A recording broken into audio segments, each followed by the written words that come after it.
SpeedSportz Racing Park in Houston, Texas for opening weekend of the 2023 Texas Sprint Racing Series. The final round of heats set to get underway, beginning with Royal Electric Micro Swift. My name's Andrew Clemens here in the booth. Alongside me, Taylor Burris.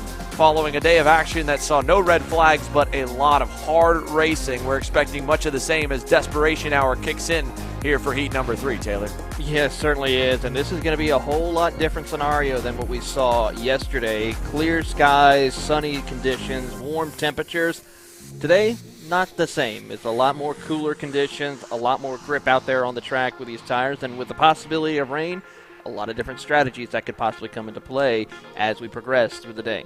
The one different part here, of course, compared to, say, a national event like we were at last weekend for the Rock Cup USA Florida Winter Tour, of course, is the fact that you do not have a second set of tires to put on at any point in the weekend. So you wouldn't, in that case, see similar what we saw in a handful of the pre-finals, like with Zachary Claman-DeMello and Carol Pashewicz putting fresh rubber in their final heat, anticipating no need for that second set as they'd be on rain tires for the main event. However, here, everyone's on the same set all the way through, so the strategy tire-wise will stay the same. However, setups will be a little different. The track will drive a little bit different. Everybody did get a warm-up session in this morning to at least feel out the conditions, and again, a very, very foggy start to the day. Here we go, coming to the start-finish line to get things started in your Micro Swift class. Aston Wyatt on the outside lane, Cade Casper on the inside. The outside's been the benefit lane for the most part on starts. Let's see how it goes as we get underway here for the first time today. And Cade Casper will take the inside lane through, and we got one spun around, and two. He'll take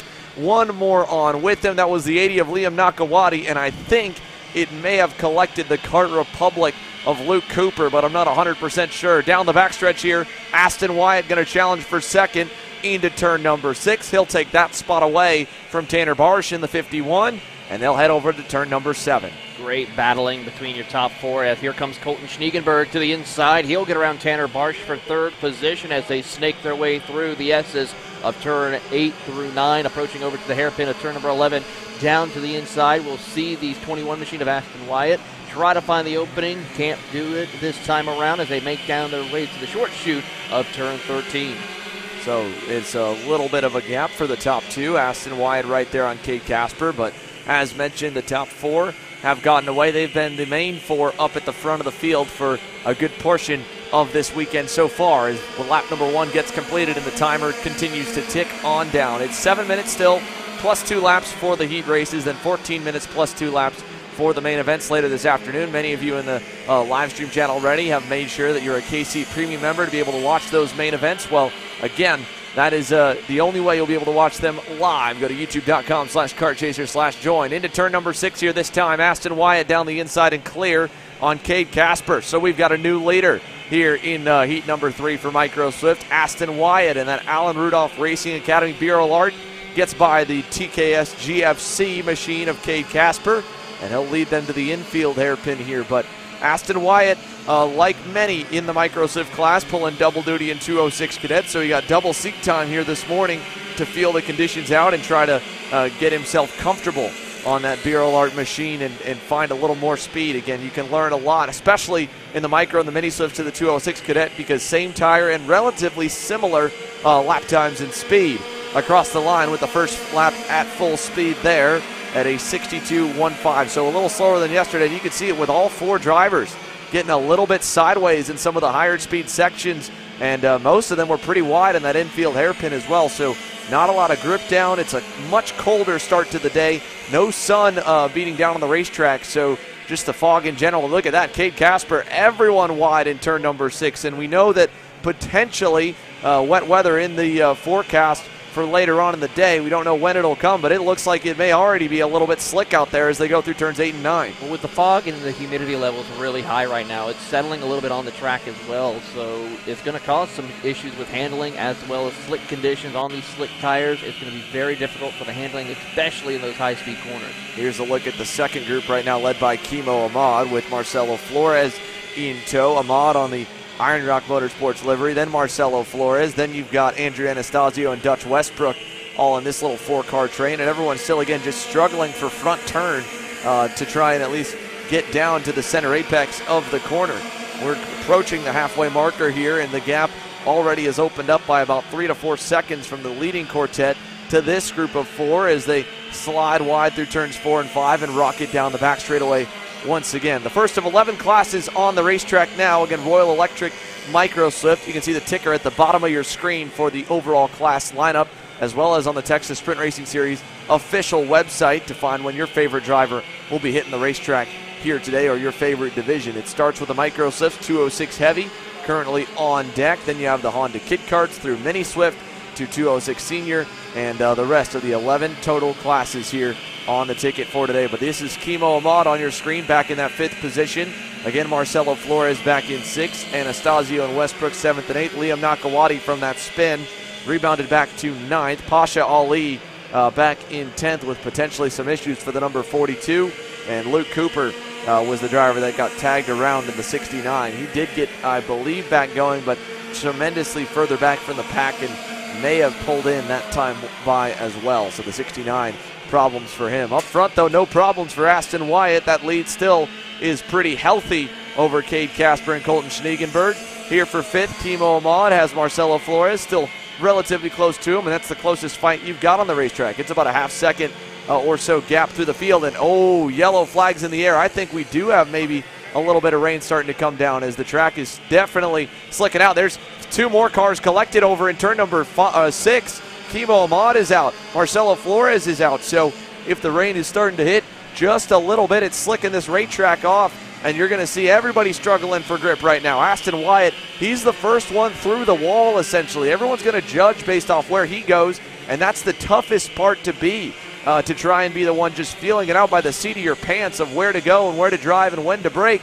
So they've got to keep their heads on as they come by the start-finish line. Minute 40 to go, and the sprinkles and a little bit of light rain starting to slick this racetrack off even more. That's now going to be a big question from some of these other classes coming up here, that they may have to switch over to treaded tires as we watch the rest of the field work their way around the circuit here.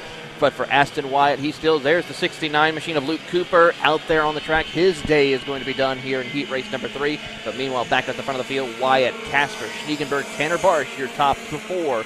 They're separated by about anywhere between a kart to 2 kart lengths here, as here comes Schniegenberg down to the inside. He will give a little bit of a nudge right there, a little argy-bargy between the two of them as they fight their way through the S's at turn number 8 and 9. Big slide right there by Cade Casper as Schniegenberg tries to capitalize on it, couldn't make it stick. Everybody's struggling for grip out here as the track gets wetter and wetter. And again, you saw Schniegenberg trying to go, and Casper goes around, and Tanner Barsh fully goes around there as he locked the brakes up. Colton Schniegenberg slowed down as he saw Cade Casper starting to get sideways. And then from there, Tanner Barsh got into the back of him, locked up, tried to not to hit him too hard, spins himself out of 4th. He's able to get back going now, back in that 5th position or 6th position, but it spread the top 3. Schniegenberg, the big benefactor, he gets up to 2nd on that Team GWR Energy headed through turns 2 and 3, but it is getting trickier and trickier to try and survive the rain right now on slick tires. It is now officially driver's option, so that means at any point here, we will continue to run through the race day, but the drivers will be able to switch to rain tires or stay on slicks. They have yet to make the official call for a wet racetrack, but the rain just pouring down here in the very first heat race. We knew it was coming. It was set to potentially hit us right around this time at 10 a.m. local time, 11 a.m. Eastern, and it has arrived. And you can see again the drivers running around the outside of the racetrack. That, of course, avoids the little bits of rubber laid down, so the line changes, the braking markers change, where your throttle input goes. You have to roll the power a lot more, and Colton Schniegenberg, he looks a lot more confident right now than Aston Wyatt. He's gained a lot. They'll come to the 2-to-go signal this time. We're going to have a fight for the lead on our hands. We certainly are, and Colton Schniegenberg looks around, tries to find the opening. He'll think about taking a look to the inside in turn number 14 as they work their way through. A little bit of a wipe of the windscreen right there on his helmet visor for Aston Wyatt, so we can see around the circuit. That's going to be another issue for some of these drivers as they head out onto the track here today. 2 laps to go for them as they work into turn 1. You can see how much they're tiptoeing through the S's because you naturally still there can't really roll the outside. You've got to go the normal line in 4 and 5. Colton Schniegenberg a little wider, gets the kart straightened up sooner. It'll give him a big run here down the backstretch towards Aston Wyatt. Pulls up to the rear bumper, but again, it's a big leap of faith to try and go to the inside as we see Wyatt on the inside, and around he goes out of the lead. Aston Wyatt spins. Schniegenberg stalled as well. Schniegenberg locked up so much he cut the engine off, so they're all still close together. Kimo Ahmad spinning again there out of 4th. Barsh still 5th, but Colton Schniegenberg now to the lead here in the final heat race of the weekend. And Cade Casper was sideways and just about out of contention a lap ago. He's now back in it here with a lap and a half remaining. So Colton Schniegenberg, how confident is the number 17 through the slick parts of the racetrack? All the racetrack really slick as a whole. Turn 6 looks like he got the worst of it, and that's, of course, the biggest braking zone as well. So Colton Schniegenberg, the new leader, Aston Wyatt in 2nd, and Cade Casper on that Trackside Karting Services GFC right behind him. 4-wheel slide, but he put the power down. He'll have a big run here on Aston Wyatt down the front straightaway. He certainly will as he tries to find an opening. Looking around as they come out of turn number 1 and 2. Cade Casper just trying to find an opening to see if he can go to the 2nd spot. Look how much speed they're dropping in order to make some of these high-speed corners because of the grip level out there on the track. Big slide up the racetrack for Cade Casper as he gets a great run off. Might try to get a run down the inside as they head over towards turn number 6. Yeah, he'll pull fully alongside. Now he's got to be careful. How much confidence does he have on the brakes? Not as much as Aston Wyatt does on the outside, but a little too much. And he goes in up way too high, rides up to the top of the racetrack. And Cade Casper takes over 2nd. So Casper at least rebounding from his half spin to get back to P2 as he goes a little wide on the runoff there through turns 8 and 9. And he's on the ragged edge. But Colton Schniegenberg all the while pulling further and further away here on this final lap. You'll see him there coming out of turns 11 and 12, and the only driver to not yet have any kind of a big-time spin. The closest he had was locking the engine up and stalling it in turn 6 just a couple laps ago, but he took over the lead. He's mastered the conditions, and Colton Schniegenberg will round the final corner to see the checkered flag for heat number 3 here in Micro Swift. A very, very chaotic opening or heat race of the day. And for the 206 heavy drivers watching on the grid, maybe some last-minute adjustments, but they've got to get set to go because they'll clear this racetrack pretty quickly. So across the line, Kimo Ahmad ends up in 4th. Tanner Barsh rebounds from his spin to finish in 5th. Liam Nakawati gets back up to the 6th position here as he slides across the line in that Paralyn for the Cruise Racing Development Camp. Marcelo Flores, Pasha Ali, Dutch Westbrook, Andrew Anastasio also out with a couple laps to go. And again, we mentioned Luke Cooper beached in the grass. So track cleanup to come here, but a wet and wild start here to Sunday morning for the SpeedSportz Racing Park stop of the Texas Sprint Racing Series. And just to give an update for everyone who's watching and who's here at the track, the weather update is going to be rain from pretty much now all the way until about 7 o'clock tonight. So it's safe to say for those drivers who may need to consider switching to rain tires, now may be the time to do so, especially before you head out to the track. Yeah, it does not look like it's going to be that pretty of an afternoon here in Houston. It was a gorgeous day yesterday. The sun was beaming all day long. That will not be the case here today. So Dutch Westbrook, the final driver across the line, finishes in 9th in the final heat race for Royal Electric Micro Swift. They'll get set for the lunch break and come back as the first main event of the afternoon. But we've got some karts to retrieve off the racetrack, so it gives us a moment here to have a word with our partners and bring you back to SpeedSportz Racing Park. You're watching Kart Chasers coverage of the Texas Sprint Racing Series 206 Heavy. Up next.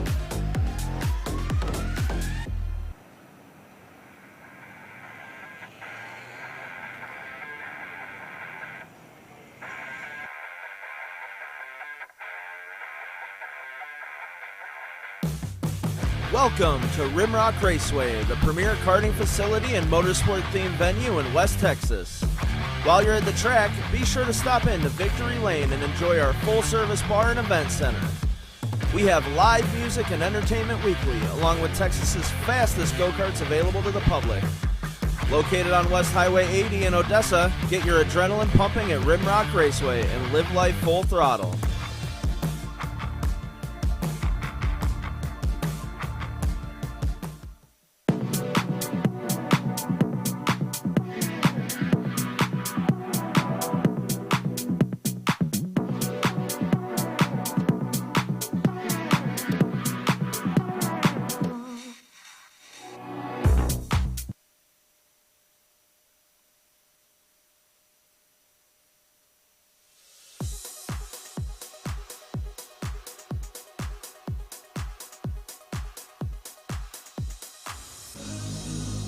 Door is open, I could walk right in. Ooh, but it's so much harder than it sounds. I know it's closing if I just stand still. Cause you won't wait forever, so just hear me out. It is not like I don't want you, just scared to try. Even if the odds are in my favor, I just need more time. So if you wait just a little bit longer, I will treat you right. Treat you right, yeah. Soon as I saw you, I knew it's never right now, right now. 'Cause someone like you wouldn't take that. I don't even try, even try. Soon as I saw you, I knew it's never right now, right now. Someone like you wouldn't take that. I don't even try, even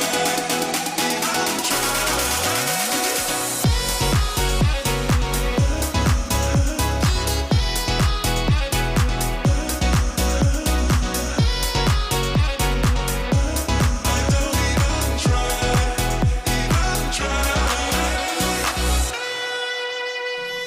So welcome back here to SpeedSportz Racing Park in Houston. That you can see that red and yellow stripe flag. That's the signal changing track conditions to all the 206 heavy drivers that every single one of them has gone out on slicks, which again, you won't see the rain tires probably until you get a little bit more precipitation here in Houston, where you get a bit of standing water on the racetrack, but the surface definitely has darkened from all the moisture. So 206 heavy presented by Maxwell Paper Products.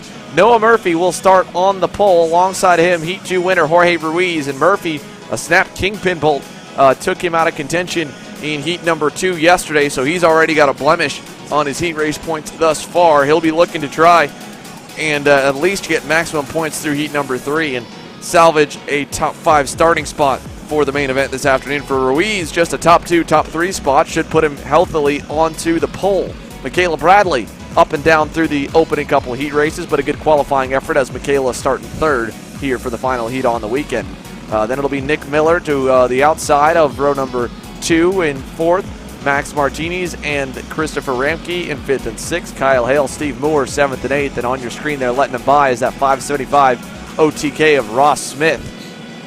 As he waves them all forward, he's starting tail end of the field. In both heat races, he's driven forward now, and you'll see some a handful of drivers, including Ross Smith, with the cover on their air filter. So I think he might be the only one that was able to throw it on. It looks like Ruiz was able to slap one on quickly as well. That's to try and keep any moisture from getting into the internals of the engine, because that air filter on the right-hand side of the motor is what is the air intake for the air-cooled 4-stroke LO206 engines built by Briggs & Stratton. So it limits power a little bit, limits the airflow, but it keeps the water out. We're going to find out which works better here as we get underway down to turns 1 and 2. Ruiz trying to keep a nose on the inside of Murphy through turn number 2, and he gets by, and Murphy letting him go there. And we'll tuck in behind him as they're all slipping and sliding through the opening couple turns, trying to stay on the racetrack. So far we do, and Smith is up 1 or 2 spots as Jorge Ruiz leads down the back straightaway. Tiptoeing their way out of turn number 4 and 5 as they make the run down to turn number 6. You can see the precipitation happening on your screen as they work their way into the hairpin of turn 6. A little bit wide right there for Ruiz. That opens the door back for Noah Murphy. Tries to get to the outside, can't make it work. Crosses him up a little bit as Michaela Bradley watches on in 3rd place. If these two get to battling and make mistakes, this opens the door for Michaela to maybe come home with a heat win And she goes a little bit wide up onto the paint. You don't want to get on that right now. Yeah, no, that paint is going to be like ice, and at least for any of the flattened curbs coming into the corners, you see Ruiz, little lock up there in turn 11, but running the high side gets to pull away. So you're almost seeing it a lot like an oval dirt track here, where you've got differing lines going from the outside around the racetrack to the shortest way around on the bottom, but the least amount of grip. So Ruiz going a little low through turn 13 and 14 that time. We got some spinners on the stretch coming into turn number 13. One is the 513 of Nick Miller. The other one, hard to ID, that's the 515 of Christopher Ramke. So two coming together on the straightaway. You'd expect a spin to the far side of the racetrack, but Ramke obviously damaged enough. He will not continue. So 0 laps completed in Heat 3 for Christopher Ramke. Tough break right there for Ramke, who was having a decent run, was running inside the top 7 at certain points during the races in Heat 1 and Heat 2. As we pick up back up on our race leaders with Jorge Ruiz and Noah Murphy, who have checked out on the field by about 3 seconds over Michaela Bradley, as we see once again Noah Murphy try to send it in on the inside, but Ruiz able to shut the door on him. Yeah, again, they just don't have as much horsepower, whereas Ruiz's line going all the way around the outside would be quicker in about every other class, but with less power to kind of take him on the far way around the racetrack, even though there is more grip up there. He's almost even to Noah Murphy in certain parts of the circuit. Let's see, through 11, goes about center track. Murphy does the same, and they exit about the same, a couple car lengths apart here, working through lap number 2. Heading down the short chute through turn number 13. There you see Ross Smith also moving up into P3 right now. He's still about 3.5 seconds back from your top 2, but with the speeds that he is running, he could have a chance to catch up to them and put on a fight for the top spot. Well, we talk about in the dry conditions that the passes made cost you sometimes as at best just 2 to 3 tenths, sometimes half a second. Well, a pass here in these conditions will cost them even more. So if Noah Murphy continues to pester Ruiz and try to get around him for the lead, that'll back them up to the 575 of Ross Smith, who, like you said, now has clear racetrack, having worked his way up to 3rd here in the opening couple laps. And it's still, again, a great points recovery for him. A couple of top 3 finishes for Ross Smith would put him higher than Noah Murphy, and on the front row with Ruiz for the main event make his life a whole lot easier. But Heat race win would be a good statement and a big boost of confidence going into the main event. He was quicker than both of them last time by about 1/10 of a second. Those times will pick up a little bit over the course of the session, depending on how much rain comes down versus their tires getting more and more heat and the drivers getting more comfortable and confident in their machines here in the conditions. You can see Ruiz still fighting the wheel a little bit through 11, but gets a good run coming out to make up for it. And we'll pull that gap back to 2 car lengths, headed over to 13. Heading down into turn 13, the drivers are trying to work their way through. As they see here, Jorge Ruiz goes a little bit wide, opens the door for Murphy. Ruiz stays on the track. Murphy gets a good run off corner exit as he tries to stay tucked up behind that 592 machine. 3 minutes plus 2 laps to go here in Heat number 3 for Maxwell Paper Products 206 heavy.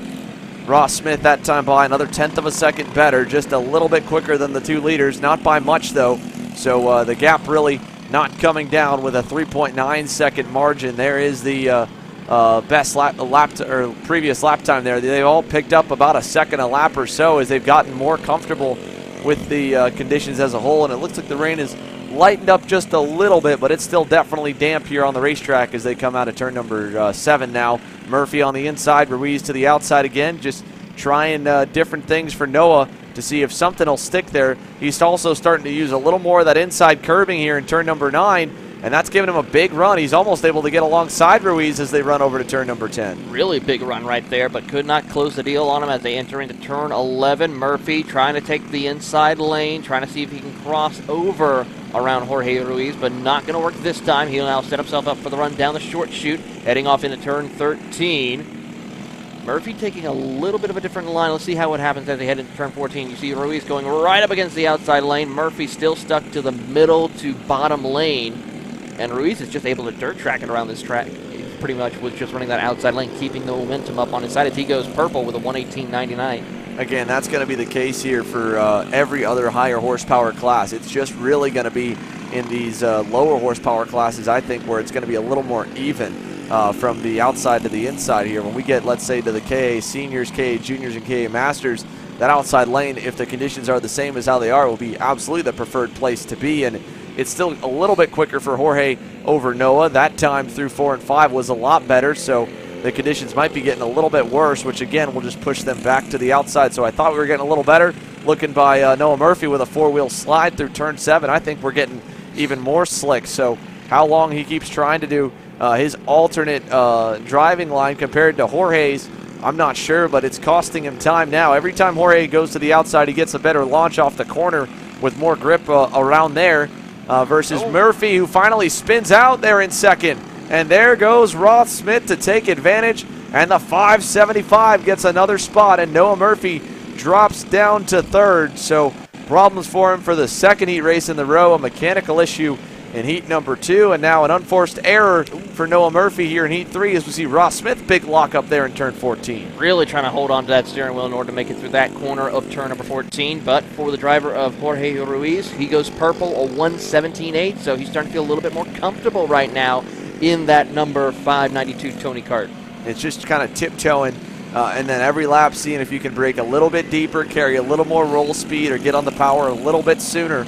Even in 206, which is basically an on or off switch when it comes to the throttle, rolling that power a little bit to just kind of start to put a bit of grip back to the rear tires can make a difference. And the same, with rear brakes only, or rear brake only go-karts, you get on that brake a little bit too hard with the pressure that would have normally been fine on a gripped up racetrack or a dry racetrack, and it'll again start to lock the rears up and try to spin you out, as we saw right there with Noah Murphy. So it makes it very tricky to get around. A little bit easier for braking with those open shifters because they've got 4-wheel braking power, but tougher for them with so much more horsepower to deal with of how they get into the correct gear and try not to spin when they put the power down. But this time by here, as we come around, it'll be the double sticks in the air. The timer has elapsed, and we're watching Ross Smith, the man in second, trying to chase Ruiz, unable to catch him. Here is a good battle we've got. This is Michaela Bradley versus the 527 of Max Martinez. And Martinez holding on to fourth. Bradley back in the fifth spot. Back and forth we go. So inside the top 5, fighting for one more spot to get themselves a little better as around goes Michaela Bradley there, entering turn 14. And Michaela Bradley will lose a lot more time as she gets back underway. And there goes the 507. Still no spot loss as there was a big gap out back to Kyle Hale and then Steve Moore. And we saw Christopher Ramke having issues on the opening circuit as well as Nick Miller. They both pulled in. So it's all Jorge Ruiz here, the Savannah, Georgia-based driver in his Texas Sprint Racing Series debut. His first time aboard the Red Army Bureau R chassis. Still a little bit on the edge with a 5-second gap. Not needed, though. He has been phenomenal here in heat number 3. And he'll be looking to take his second straight heat race win and punch his ticket to the pole in today's main event. White flag coming this time by. Here they come as they work their way through around the circuit, but that 592 machine definitely trying to hit his marks as he works his way around. And of course, as he works his way through just pretty much all by himself, he has no pressure whatsoever, just needs to hit his mark, stay away. White flag one more time around for the Burrell Art machine of Jorge Ruiz. Yeah, final time here through the S's. He looks like he's trying again just a little bit different, going off the normal racing line. You can see the marbles on the racetrack, those pieces of rubber and rocks that have been pushed off to the normal dry line to the outside, but going out there avoiding the laid down rubber, because just like how the paint in slick conditions on the curbing and on the runoff area will be like ice and be very slippery, the same is the case for the rubber that gets laid down. So running out there and where the dirty part of the racetrack is, but it's no rubber laid into the racetrack, is quicker, and you're turning the wheel a little bit less, just making it a longer radius corner. So as Ruiz comes out of turn number 9, final couple turns here to go for the 592 Jam Racing driver, as the gap last time by continued to open up. He has been the quickest all the way through. It was another half second added on at 6.5 seconds and counting. Back to Ross Smith. There's a look on your screen at the lap times there. A 118 flat for Ruiz, an 18.5 for Smith, an 18.9 for Noah Murphy. And Jorge Ruiz survives the rain, keeps the wet track with slick tires, and that Bureau Art at the front. And a big pump of the fist as he comes across the line of the number 1 there. So heat number 3 winner, Jorge Ruiz in Maxwell Paper Products 206 Heavy. As the rain continues to fall here in Houston, Ross Smith A good drive forward from the back for the third time in a row gets him second place in heat number 3. Noah Murphy ends in third. Martini's in fourth. Bradley will end in fifth. Kyle Hale back in the sixth spot, and Steve Moore back in seventh. So another one done, and a few more drivers will have to ride that kart recovery trailer back into the pit lane. Let's take a look at what we got coming up next here for the lineup. For those of you just tuning in to try and figure out when your driver's on the racetrack again, you've got the timetable available at the Texas Sprint Racing Series, but next that will be the Honda Kit Karts. Mini Swift will follow for the 9 to 13-year-olds. 206 Senior will be the first time we get a big grid on the racetrack here this morning at 25-plus drivers strong. Then KA Master, then KA Junior. Open Shifter should be interesting with a standing start on a wet racetrack. 206 Cadet, 206 Junior, and KA Senior for the end of the order to back cleanup before we go into the lunch break and then take our stream over to the KC Premium members exclusively for main events. But Honda Kit Karts are up next here, live from SpeedSportz Racing Park. You're watching the Texas Sprint Racing Series here on Kart Chaser. Don't go anywhere.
Welcome back to Kart Chaser coverage of the 2023 Texas Sprint Racing Series. The winter warm-up here from SpeedSportz Racing Park in Houston, Texas, as we get ready to start the Honda Kit Karts presented by Rimrock Raceway. As we'll give you a quick rundown, it is, of course, the 4 karts. Raif Ali is on the pole with Brendan Barsh in second. Cohen Scott's in third. Benjamin Osborne. Looks like we only have 3 karts. There's Benjamin Osborne coming around right behind as he catches the tail end of the field in his number 88 machine of Praga Kart. As they work around the circuit, it's going to be interesting to see a good learning opportunity for these young kid karts to see how they can be able to manage racing in these weather conditions. As we'll see how they'll be able to survive. We'll point out some highlights throughout the event. And it looks like the officials are going to have them stop to make sure everything is good to go before turning them loose for 7 minutes plus an additional 2 laps.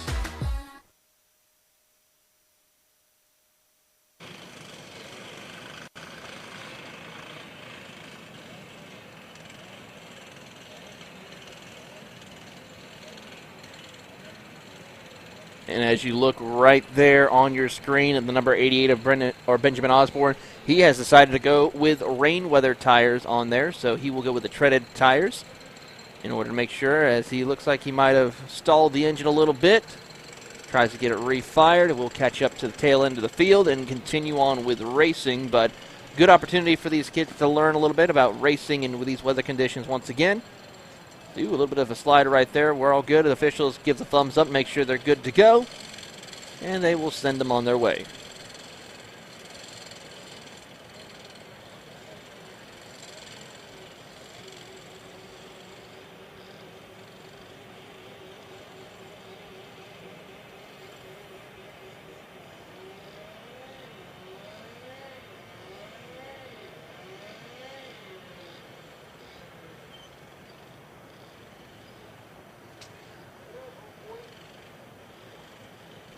And as they work their way over into turn number 15, they'll enter into the tram line, wait to make sure they get the right signal.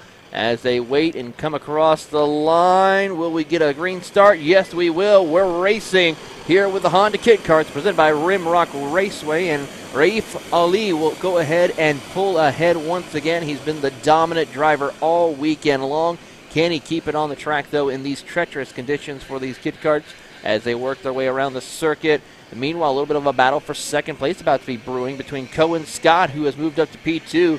Brennan Barsh is going to be right there in the third spot as Benjamin Osborne maintains the fourth position. Heading down the back straightaway, everyone's a little bit closer together this time. Rain's starting to pick up just a little bit. Let's see if they make it through turn 5 okay. The answer is going to be yes, they will, as they'll snake their way around the circuit.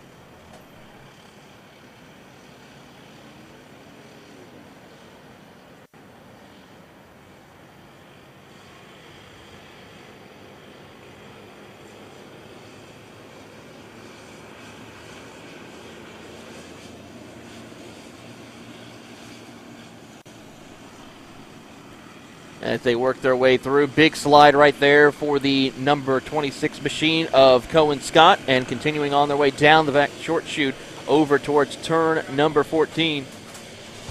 And as they head off to turn 14 and 15, it will be Raif Ali who will hold on to the race lead here to complete lap number 1 momentarily.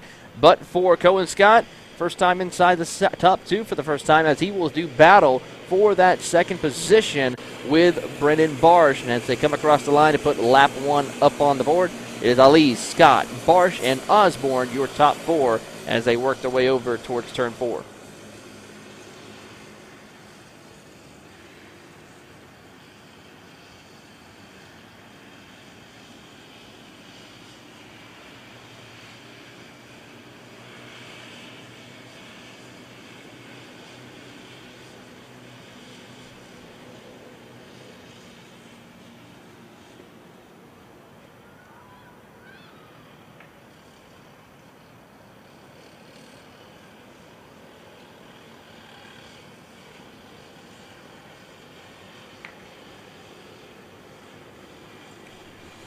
Working their way through around the circuit as they head down over towards turn number 11. But for the driver of Raif Ali, will continue to lead the charge for Cohen Scott. He will move back into the third position now after Brennan Barsh was able to get around him in the number 82. They'll work their way down, heading off into turn number 14. So we're back to the normal lineup for the most part that we've seen all weekend, where Ali will be able to pull away. Cohen Scott dropping back to P3. Barsh now going to maintain that second spot here as they come around. 4 minutes left to go.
As you saw there on your screen right there, the number 82 of Brennan Barsh went a little bit off-roading in the muddy conditions. As we get the 2 laps to go, signal from the flagman. Popsicle sticks in the air as it's 2 more times around. It's still Ali, Barsh, Scott, and Osborne, your top 4 karts out there on the track. We still have a lot more kart racing coverage all throughout the day today. And, of course, our month of March is still going to be full of madness of kart racing. Of course, for those of you who are tuning in on Kart Chaser, don't forget, next weekend is the season opener for the Scoots Pro Tour Series as we head on down to back to Orlando, Florida, to the Orlando Kart Center to kick off the season as they work their way around the circuit one more time around for the drivers of Barsh, Ali, and Scott and Osborne.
Up the trouble right there for the driver of the 26 of Cohen Scott. Almost loops it around as he comes out through turns 5 and 6, but he will continue on his way, loses the time that he had with Brennan Barsh to battle for that P2 spot. But for Raif Ali, as he works his way through around the circuit, he's coming out of turn number 12, heading down the short chute to turn number 13. He has been absolutely smooth and consistent.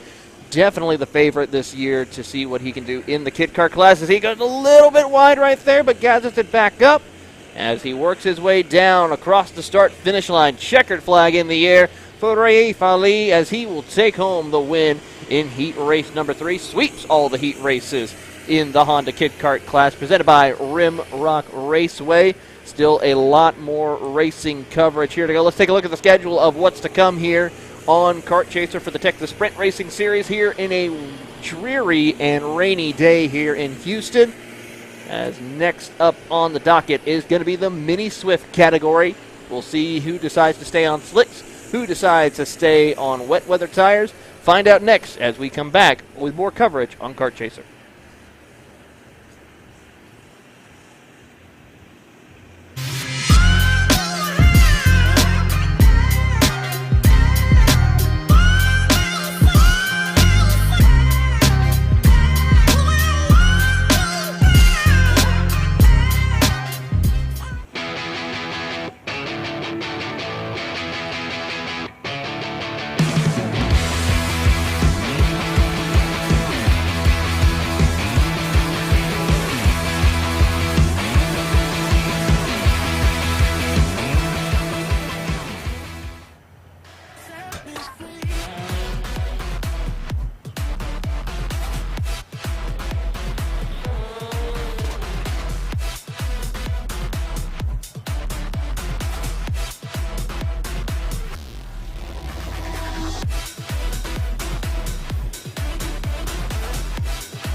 Welcome back here to SpeedSportz Racing Park in Houston for the Allen Rudolph Racing Academy Mini Swifts here getting set to go. 9 to 13 years old for this group. We just wrapped up the Honda Kid Kart class for the 5 to 8-year-olds, and now it's time for the next couple rungs up the class structure to get after it. For the AR Academy Mini Swifts, it was a pretty deep field when it came to the front. Normally about 6 or 7 or so, all battling for the lead and the win as they line up for heat number 3. Who's got the best rain prowess? And again, I don't know how many drivers will be opting for those Vinco rain tires. It looks like almost all of them up front are on those with those white sidewalls. So monkey see, monkey do sometimes on the grid. It looks like everyone wants to go with the wet weather tires. It is driver's option. They can use either or.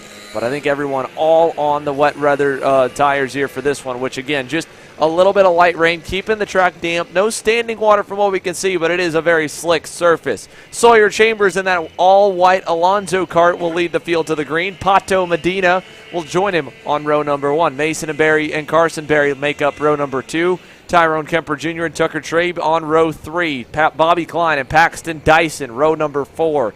Noah Perez, Cadro Milbrand, row 5. Rodolfo Lavin Jr., Simon Klein, Emerson Lane. All 13 are ready to go here for another heat race in what should be an action-packed division for the third time this weekend. And a great start for Pato Medina, but he kind of hovered a little bit. Sawyer Chambers will almost and fully get clear there for the lead at turn number 3. Sawyer Chambers has really had a strong run all weekend long, picking up at least 1 heat race win, and looking forward to seeing if he can go pick up 2 as the 145 machine in that Alonzo kart will start to pull away by about a half a kart length as they work down the back straightaway here. And we'll watch on as Pato Medina, Mason, and Carson Berry do battle as here comes down to the inside. Medina slides his way through to the race lead. Yeah, everyone just trying to find comfort anywhere they can, outside or inside. Once you put the rain tires on, you could probably make that inside lane work, but you're going to lose grip a little bit as we see Chambers back, and they're 2 abreast coming out of turn number 9. Great move there by the 122 of Mason Berry. He gets up to 2nd. Carson Berry to 3rd. As they go to the high side, Medina gets into Carson a little bit. They all hang on to it, and we stay green, all clean out of turn number 11 and into 13, 14, and 15. Any dive bombs here in the final hairpin? They're going to slide a little bit going in. There's one back for the 5th spot. That is a position loss for Tyrone Kemper Jr., and I think that was Bobby Klein going by on the Paralyn, but I'm not 100. Yeah, indeed, Bobby Klein, but he got crossed up. Good recovery there from Tyrone Kemper Jr. to hang on to that 5th position as your race leader is Sawyer Chambers still through turns 4 and 5. Sawyer Chambers now back up to the front of the field here as they work their way across the start-finish line here. As they work their way down the back stretch, we're going to see how this will play out. Will work their way down the back straightaway here. We're going to see how this will play out. One kart is off the racing circuit as they enter into turn number 6.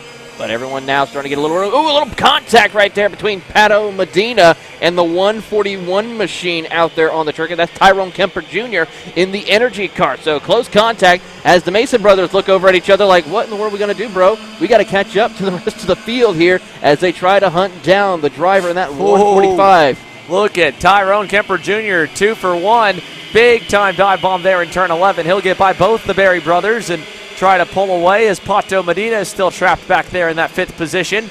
He's going to look to the inside of 1, nearly 2. They're all going to bottleneck coming out. Medina has to get out of the power for a second, and it ends up net no change. But big time lead for Sawyer Chambers. 1.9 seconds back to Tyrone Kemper Jr. here with 2 laps complete.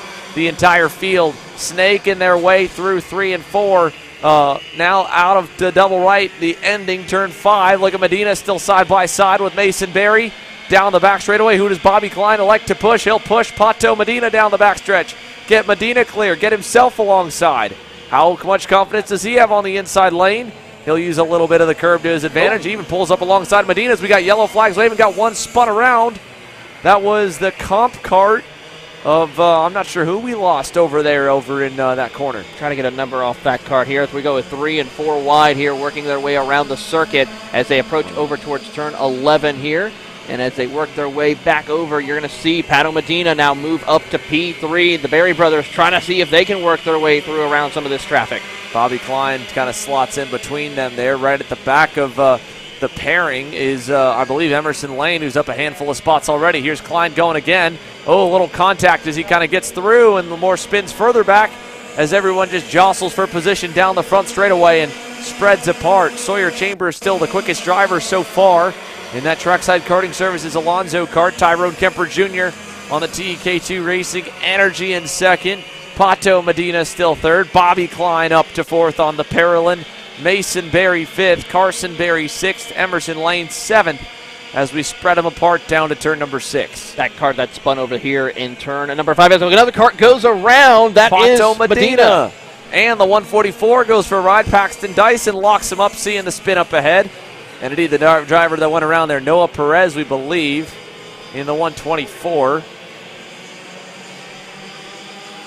Or that, actually, no, that might have been Cadro Milbrand. It was Cadro Milbrand who had the spin on the previous lap in that same exact corner. So that is going to be the trouble corner, I have to say, Xander, for how the weather is going to be, where we're going to see a lot of karts lose it right there in the middle of that corner. Well, it's no surprise. That is the biggest braking zone on the racetrack here, the longest straightaway leading into one of the tightest hairpins on the circuit. So that will be the trickiest spot to navigate, to try and just keep the right amount of braking pressure where you can go as deep as you want to without getting on the brakes too hard that they lock the rear tires up and send you for a ride on the spin cycle. As you can see, everyone still just hanging on sideways there through turns 4 and 5 and all the way through the S's as we rocket down the backstretch. Your update on the lead group right now, still Sawyer Chambers 3.5 seconds out front, half a second back to Bobby Klein, who is gaining on Tyrone Kemper Jr.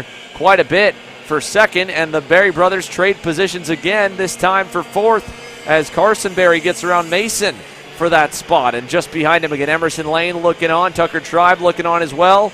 Little bit sideways for the 110 of Carson Berry.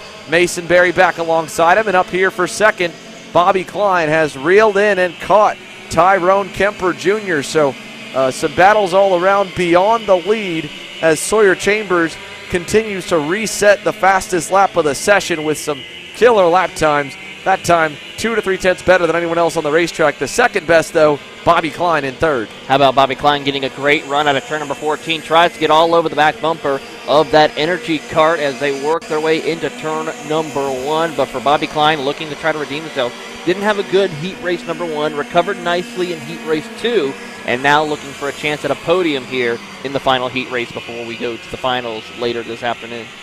Yeah, down the backstretch here, Bobby Klein tucking his head down, trying to get himself an opportunity to challenge more for second. Tyrone Kemper Jr. is going to make it a little easier as he has a big bobble there in 6 and gives up the spot. Bobby Klein looking a lot more planted there. He was pressuring Tyrone Kemper Jr. into a mistake, and he got it. And now he can start to shift his focus on trying to eat the gap up to Sawyer Chambers. That time around, though, he was still a little bit slower than the leader. And Tyrone not going away. He's on his bumper, so he'll have to still be good and be as quick as he was in the laps leading up to the pass for second to try and keep himself safely in that spot. We're going to get just in time another run across the start-finish line before the timer hits 0, so that'll give us 3 to go here right now, 2 to go next time by, and the battle for second continues. Tyrone Kemper Jr. back to third. Bobby Klein up 5 spots here from his starting position in 7th to P2. Here they go, working their way through around the circuit as they come out of turn 4 and 5 down the back straightaway. Now will we see Bobby Klein and Tyrone Kemper Jr. try to see if they can hunt down your race leader with 2 laps to go, or will it be too little too late as they enter into turn number 6?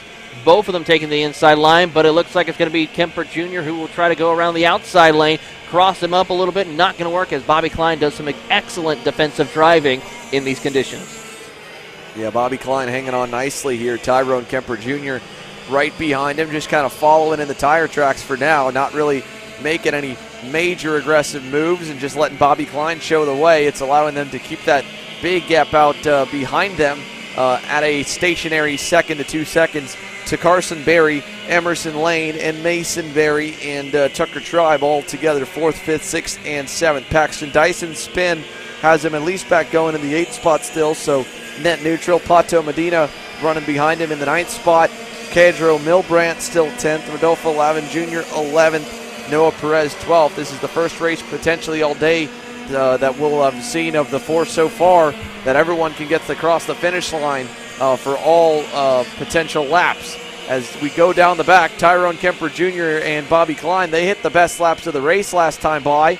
Klein knows pressure's coming, so he's kind of going a little narrow on the entry, but I don't think Tyrone's really pressuring him too much. I think they're both learning a lot because this could be very similar track conditions to that main event, and if they have this kind of pace in the final, that would mean that they really would have something to challenge Sawyer Chambers. They certainly do. In fact, there are times where over 2/10 almost for some of these lap times last time by over your race leader Sawyer Chambers, with Tyrone being the fastest, a 107.678 right here. As you see Bobby Klein take a look over his shoulder, heading down the short chute to turn 13. And as they set up for the pass opportunity in 14, you see right there, Kemper Jr. trying to get a little bit of a crossover run, trying to see if he can get the power down quick enough. Not going to work. One more time around for these three as Bobby Klein goes fastest, a 107.543. Yeah, another 10th better than Sawyer Chambers that time by. Granted, Sawyer Chambers' lead sits comfortably at 3.9 seconds. He can give up 2 seconds this lap and still have more than enough cushion space out back to not to have to worry. However, this battle for second on the final lap, Tyrone Kemper Jr. deep on the brakes into turn 6. He's going to wash out wide. Klein will come back underneath him, and they'll race side by side through 7. Back and forth we go. But again, the lower horsepower, you don't have as much of a jump back when you cross someone over. You've got to hope that they really slide out and have to wait to get on the gas, because for Tyrone Kemper Jr., that was textbook. Gets by, continues to just fend him off the next couple corners, kept it clean, and he's taken over second with just 2 turns to go. Sawyer Chambers into the final turn here. We'll round turn number 14. He'll come onto the front straightaway here comfortably for that heat race victory in the AR Academy Mini Swift Division. And back for second, Tyrone Kemper Jr. survives the final turn. He'll hang on to P2. Bobby Klein to third. Carson Berry fourth. Emerson Lane fifth. Great drag race across the line there for Mason Berry and Tucker Tribe. Berry ends up in 6th. Tribe in 7th. Pato Medina in 8th as he gets around Paxton Dyson in the final couple laps. Then it's Rodolfo Lavin Jr. and Cardrell Milbrandt Cardrell Milbrandt in 10th on that comp cart. Rodolfo Lavin Jr. and Noah Perez still on the racetrack for both of them, just a little bit further back from the field. But the 206 senior boys and girls are ready to go. It's time to bring the rumble of 25-plus Briggs & Stratton engines, and what was a lot more kind of strategy-based racing of when to push and when to pass in those heat races yesterday. It'll now come down to survival and pass at every opportunity, something a bit more alien to such a draft-dependent circuit. So for 206 senior, Kelvin Ching, along with Bryce Frank, they'll get to lead the field out, be the first ones to try and experience the conditions. They'll have 20-plus drivers looking for ways around him there as they get set to go. But at least with the track fully clear quickly and ready racing conditions. Oh, I see the golf cart moving. We do have one that was off on the final lap. That might have been, that might have been the first lap for Simon Klein. They'll have to get out there. So 206 senior coming up next here. More track recovery to come. Another quick commercial break, and we get back underway with group number 5.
Welcome back here to Slipstream Racing 206 Senior. Kelvin Ching and Bryce Frank will lead the field out on the outlap here for the first chance to experience the wet weather conditions that we've got here at SpeedSportz Racing Park for day one of the round one, day number 3 of the Texas Sprint Racing Series. Landon Fitz and Cohen Summers will line up on row number 2. Mikey Bolin and Ian Columbus on row number 3. Caden Wolf and Luke Waller, row 4. Drew Chappell, Jeff Shaw, row number 5. Ethan Wolf and Xander Rogers roll off on row 6. Blaze Dorenbaum and Jacob Oliver 13th and 14th on row number 7. Then it's Alfred Alvarez Del Castillo in the inside of row 8 alongside Kurt Goodson. Aditya Bamru and Jahan Davis on row 9. Paul Braden, Landon Melson, row 10. Austin Higginbottom and Cooper Eidson on row number 11. J.J. Rose and Samuel Burnett, row 12. Cameron Reed, Samuel Jung, Jonathan Westcott round off the field. 27 strong. Looks like we've got just about everybody here in the wet, ready to go. Time to slip and slide for Kelvin Ching and Bryce Frank. They've got the field nicely set together. Can everyone survive and give room in the opening couple of S's? We've seen contact already in this class a couple times in the dry. They've got to play nice and give a little more space, give a little more room for error. Here we go. Who gets through to the lead? It'll be Kelvin Ching with the whole shot. He gets the opening part of the racetrack, and they're 3 wide already back behind him. Sideways through the S's, and there we go. We'll stack them up 3 or 4 together. I think Xander Rogers got involved. Looks like Mikey Bolin might be involved as well, as down the backstretch, more contact back for 3rd and 4th as Ching gets away with the lead. Bryce Frank to 2nd, and side by side for 3rd. You got Drew Chappell on the inside. He'll take that spot away. Great start for Drew Chappell in the Maxwell Paper Products 206 Senior machine. Side by side for a couple of the Slipstream Racing comp carts behind him. I think that's Caden Wolf on maybe Landon Fitz. So Landon Fitz there in the 659, falling back to the 5th spot. Caden Wolf. Ethan Wolf. What a start from 11th for Ethan Wolf in the number 3. He's up to 4th. Caden Wolf back there making a pass for 6th. That's on one of the Kart Racing Solutions entries. I think that might have been Ian Columbus. So here we go for 3rd into turn number 14. Ethan Wolf all over Drew Chappell. Big dive for Caden Wolf. He gets into 5th. Nice move there in turn 14, and the first lap's complete. Kelvin Ching survives and leads. Bryce Frank 2nd. Drew Chappell and Ethan Wolf on your screen 3rd and 4th, both up 6 and 7 spots on that opening lap. And again, the drivers involved in that first corner incident, Mikey Bolin, Xander Rogers, and it looks like Jeff Shaw as well, all outside the top 20 at the end of lap number 1. Tough break for all of those competitors here, not what they needed to have as they worked their way down the back straightaway, heading over into turn number 5, working their way through. A couple of big movers right now. How about Samuel Jung start picking up 9 spots on that start here on the opening lap as they work their way around through the S's here. One kart does go off over there at turn number 5. Try to get a number on that here momentarily as he works his way through. That is the 612 machine that goes off the track. That is Iyada Bamru, who goes off circuit. Will continue on his way as they work their way out of turn number 11. How about this? Here is your race leader under heavy pressure from the rest of the field as Kelvin and Bryce Frank do battle, but Drew Chappell, he's going to dive it into the inside at turn 14. He wants to lead this race. He'll push him up the track, and Bryce Frank tries to get the door open. He'll now try to slide up to the race lead. Aggressive move there by Drew Chappell. I don't think he wanted to go for 2, but he had to with how deep he went on the brakes. And now here comes the Wolf brothers. Ethan Wolf to 3rd, Caden Wolf to 4th. Your race leader, Kelvin Ching, back to 5th. And Bryce Frank showing the way through turns 4 and 5. But Drew Chappell has been on a tear through the heat so far to drive forward to the lead. He signals back there to Ethan Wolf. It's time to go. Here he goes looking to the inside. Ethan's ready to follow. Bryce Frank on the outside. The rain is pouring down now here. It's going to get really slippery. You can see it on the screen, but there's still 5 altogether. Ethan Wolf to the outside. Bryce Frank on the bottom. Drew Chappell gets the lead into turn number 8. We are going to be watching this front group as a couple of yellow flags are out over there at turn number 5. They are continuing. One kart does go off, spins it around, but as they watch your top 5 right here, we could see some exciting action as we see Drew Chappell leading the charge once again. As we see right behind him, it is the driver of Ethan Wolf who's going to try to give him a push down the back short chute, heading over into turn 13. He'll look around, see if he can get his comp car moving forward. Not going to work, but his brother, Caden Wolf, right there behind. Yes, side by side there. Good pass by Caden Wolf. He gets through for 3rd on Bryce Frank. And across the line we go here at the halfway marker. It is Drew Chappell, Ethan Wolf, Caden Wolf, Bryce Frank, and starting to fade backwards a little bit on that MGM is Kelvin Ching, who's struggling a little bit to keep pace with the top 4. Landon Fitz has worked his way still to 6th and is hanging on in that spot for now. Big time gains for Jahan Davis and Samuel Jung. They both are up double digits. 11 spots gained to 7th for Jahan Davis. 13 spots from dead last to 13th here for Samuel Jung. 5 up for Alfred Alvarez del Castillo. 9 up for Austin Higginbottom. But already Drew Chappell, one of the few drivers in the field with probably a little more national level experience, especially in some of the higher horsepower classes, is fully comfortable here in the wet conditions, and he pulled a couple car lengths on them through those hairpins coming out of turn number 6. Starting to see a couple of small puddles beginning to form a little bit here on some of the smaller, more sloped corners here around the circuit. So going to get a little bit more of a handful for these drivers as the rain continues to fall. Big, wide arc coming out for Drew Chappell as he comes out of turn 15. That gap now will be at 3 car lengths here. Caden Wolf looking to the outside of his brother Ethan, trying to decide whether or not he wants to continue to follow him or if he wants to go through to the lead as they slide through the S's here. Bryce Frank almost having a look in turn number 4, thinks better of it, tucks back in, and we go back down the backstretch again here. Ethan Wolf trying to get some more aero. Caden Wolf tired of following. He's going to pass his brother down the inside to turn 6. Ethan's going to let him go, and there is that first bit of puddling forming over on the braking zone at turn number 6, a corner that's already caught a number of drivers out. You can see it there on the inside of turn 7.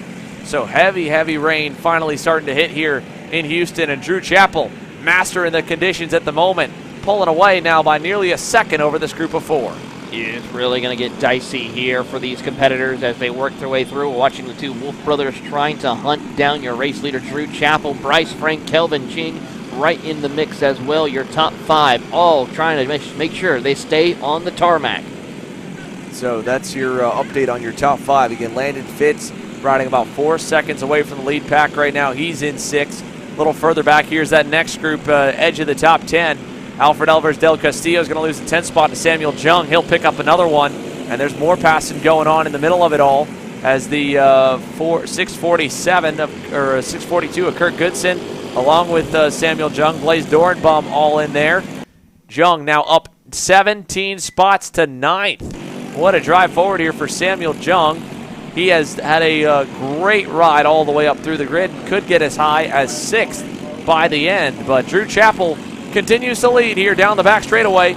Here is again that group back further on. Kelvin Ching also has caught up, and the leaders battling a little bit, but this group battling quite a bit more. Landon Fitz in the bright yellow cop car leads the pack, and it's battles all the way back. There's a nice pass. Another one gained for Samuel Jung. He moves up into the 8th position as he gets around Kurt Goodson. Samuel Jung definitely being one of those top runners here, picking up multiple positions as the race progresses here. 17 and soon to be 18 spots for him as he works his way out of turn number 11. Meanwhile, we're about to get the 2-to-go signal for your race leaders as the 659 machine right here of Landon Fitz tries to get hold on to the position, but is going to get passed by 3 karts and literally straight away in a corner. And watch this right here. Samuel Jung outside, then inside with the run, with the speed, easily gets back clear there on Jahan Davis in the 676, or 616. So Samuel Jung has now passed 20 go-karts here in the 3rd and final heat race for 206 Senior. Master in the wet, and big-time hard charger award for the 655. That is in progress. Will probably stop about there, though. It's still about 7 seconds up the road to Kelvin Ching in 5th. Let's check in with the leaders and where your top 5 currently stands. Drew Chappell did have them starting to close a little bit a couple laps ago. That has not been the case the last 2 laps, though. He's pulled back away a couple tenths of a second. So Drew Chappell leads. Caden Wolf 2nd. Bryce Frank 3rd. Ethan Wolf still 4th. Kelvin Ching's had a few looks on him. Hasn't fully made the decision to try and pass. But nonetheless, the top 5 are still together as they come out of turn number 11. They're approaching turn 12 and 13 right now, and as they work their way through, Drew Chappell will continue to hold that race lead for the final time, heading off into turn number 14. Goes a little bit wide, gathers it back up. Meanwhile, the battle for P number 4 between Wolf and Kelvin Ching picks up as they come across the white flag, actually, one more time around. Yeah, good pass there for Kelvin Ching. Just a little bit too deep on the brakes there. You can see, again, the track just changes every lap. So where that pass may have stuck a lap before, it no longer does now. Ching trying to get on the inside, coming down the back straightaway. He'll lose a little bit on the momentum game to Ethan Wolf, so he tucks back in. This is, again, the fight for fourth. Headed to turn number 6, trying to get himself one more spot. Rides Wolf's bumper there, goes a little bit low coming out of the hairpin. That'll get him on the outside for 7. Wolf has to go to the inside. He loses momentum on it. Ching gets a better exit, closes back up. Now this right here, can he get the crossover done? He does. Nicely done. Kelvin Ching gets the move completed through turns 8 and 9. Move the 666 MGM up to P4. And Ethan Wolf just going to ride, I think, probably behind him to the finish at this point. He had a good start and is still going to be up higher than where he's been most of these heat races, but isn't going to be able to do much. He'll take a look to the inside in 13. That'll get tight, boys. Stays side by side. Yellow flag's waving, but the checkered flag will also wave for the 672. Drew Chappell wins Heat 3 here in 206 Senior, and across the line, Ching's going to hang on for 4th. Wolf in 5th, along with Caden Wolf 2nd. Bryce Frank 3rd. Here comes Samuel Jung, one of the fastest drivers on the circuit there, up 20 spots to 6th. Big battle across the line. Jahan Davis holds on to 7th. Kurt Goodson 8th. Blaze Dornbaum 9th. And Jeff Shaw rounds out the top 10. How about Xander Rogers back through the field? Spun out on lap number 1. Goes all the way back to 25th. Drives up to 11th. Great recovery for the 697. Great drive indeed for him, indeed. We'll see what he's able to work on as we go racing for the finals later this afternoon. Some issues for a handful of drivers there. Mikey Bolin was the biggest loser there in Heat 3. He was unable to continue from the Turn 1 carnage, so he'll have to do a little more cleanup and wrap it up for 206 Senior for the morning sessions.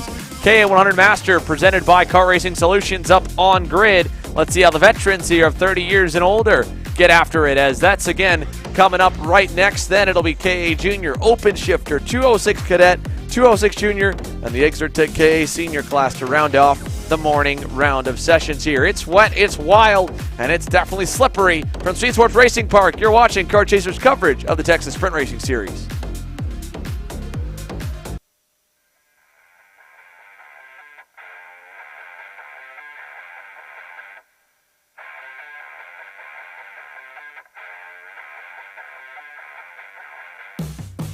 Welcome to Rimrock Raceway, the premier karting facility and motorsport-themed venue in West Texas. While you're at the track, be sure to stop in to Victory Lane and enjoy our full-service bar and event center. We have live music and entertainment weekly, along with Texas's fastest go-karts available to the public.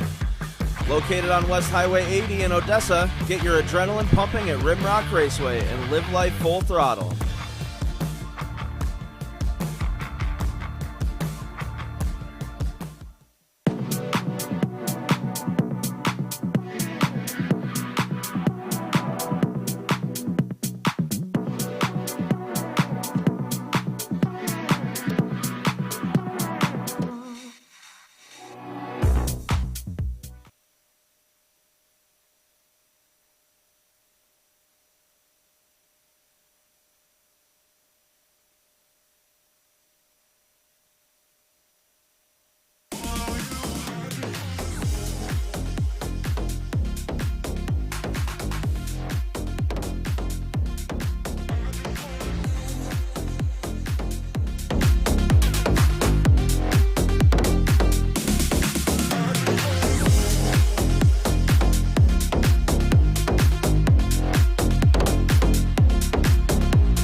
Racing Solutions KA100 Master onto the racetrack here with 22 drivers on the entry list. We'll see if all of them make it out for the wet conditions in heat number 3. Andy Miller and David Pregande will get to start on the front row. Alongside them, Shane Burkett and Scott Cherry.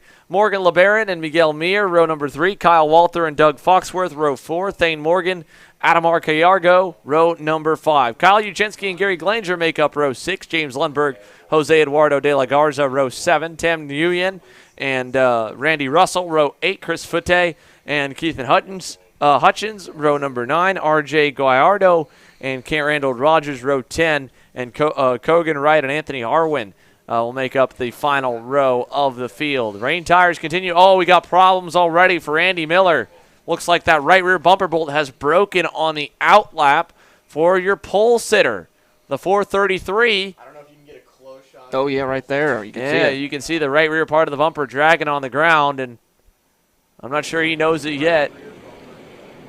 But that's an unfortunate start. Now, if it's still connected, it's all good. It does not look connected at all, though. That's unfortunate for Andy Miller. We'll see how long he's able to hang on to that deal before eventually it'll either be a DQ at the end or a meatball flag. But for now, they stay green, and we get underway here through the S's. Look at all the rooster tails coming off the back ends of these carts here. It is definitely picked up with torrential rain here today as they all make it through turns 3 and 4 and 5. Working down the back straightaway, but for there you see Andy Miller, that bumper bar just dragging him down the back straightaway here as he heads off into turn 6 for the first time. Well, that's really going to matter is mid-corner stability. With that extra bit dragging the ground is going to start to knock him loose when he shouldn't be. You can see him wheeling that thing right now, especially right here. When you go into the corner, you turn, the inside tire lifts up, but that bumper stays on the ground. It'll want to spin him out. It's impressive he's been able to keep it going so far. Good start for the 424. Shane Burkett on that Gillard. He's gotten up to second.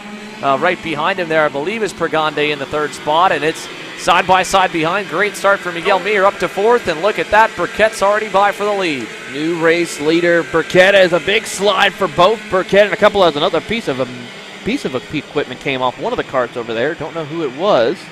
Andy Miller and David Pregande sharing what are you doing hand signals, and now Miller realizes he's done. He's going to pull off to the side into the S's and try to get out of the way. He's got the whole field coming up to him, so he's got to be careful and keep it up to full speed to a degree. He'll try and give way one by one to let everyone get out. I think he'll pull low here on the backstretch as he's frustrated, trying to look. Now he sees it, I think. He's looking back over, looking to see what's the problem, the issue. He realizes that meatball flag was for him, so your pole sitter out. And again, this class that's already seen multiple shakeups here through the heat races continues as Miguel Mir gets up to second as he gets around David Pregande through turn number 7. Andy Miller just comes to a complete stop there on the track as well in order to let everyone by so he can at least exit off the track accordingly. Unfortunately for him, he will not have the best run for his heat race as Shane Burkett continues to lead the way here in the conditions as they come down through turn 13. And then, of course, you see Miguel Mir leading. He is trying to hunt down Shane Burkett.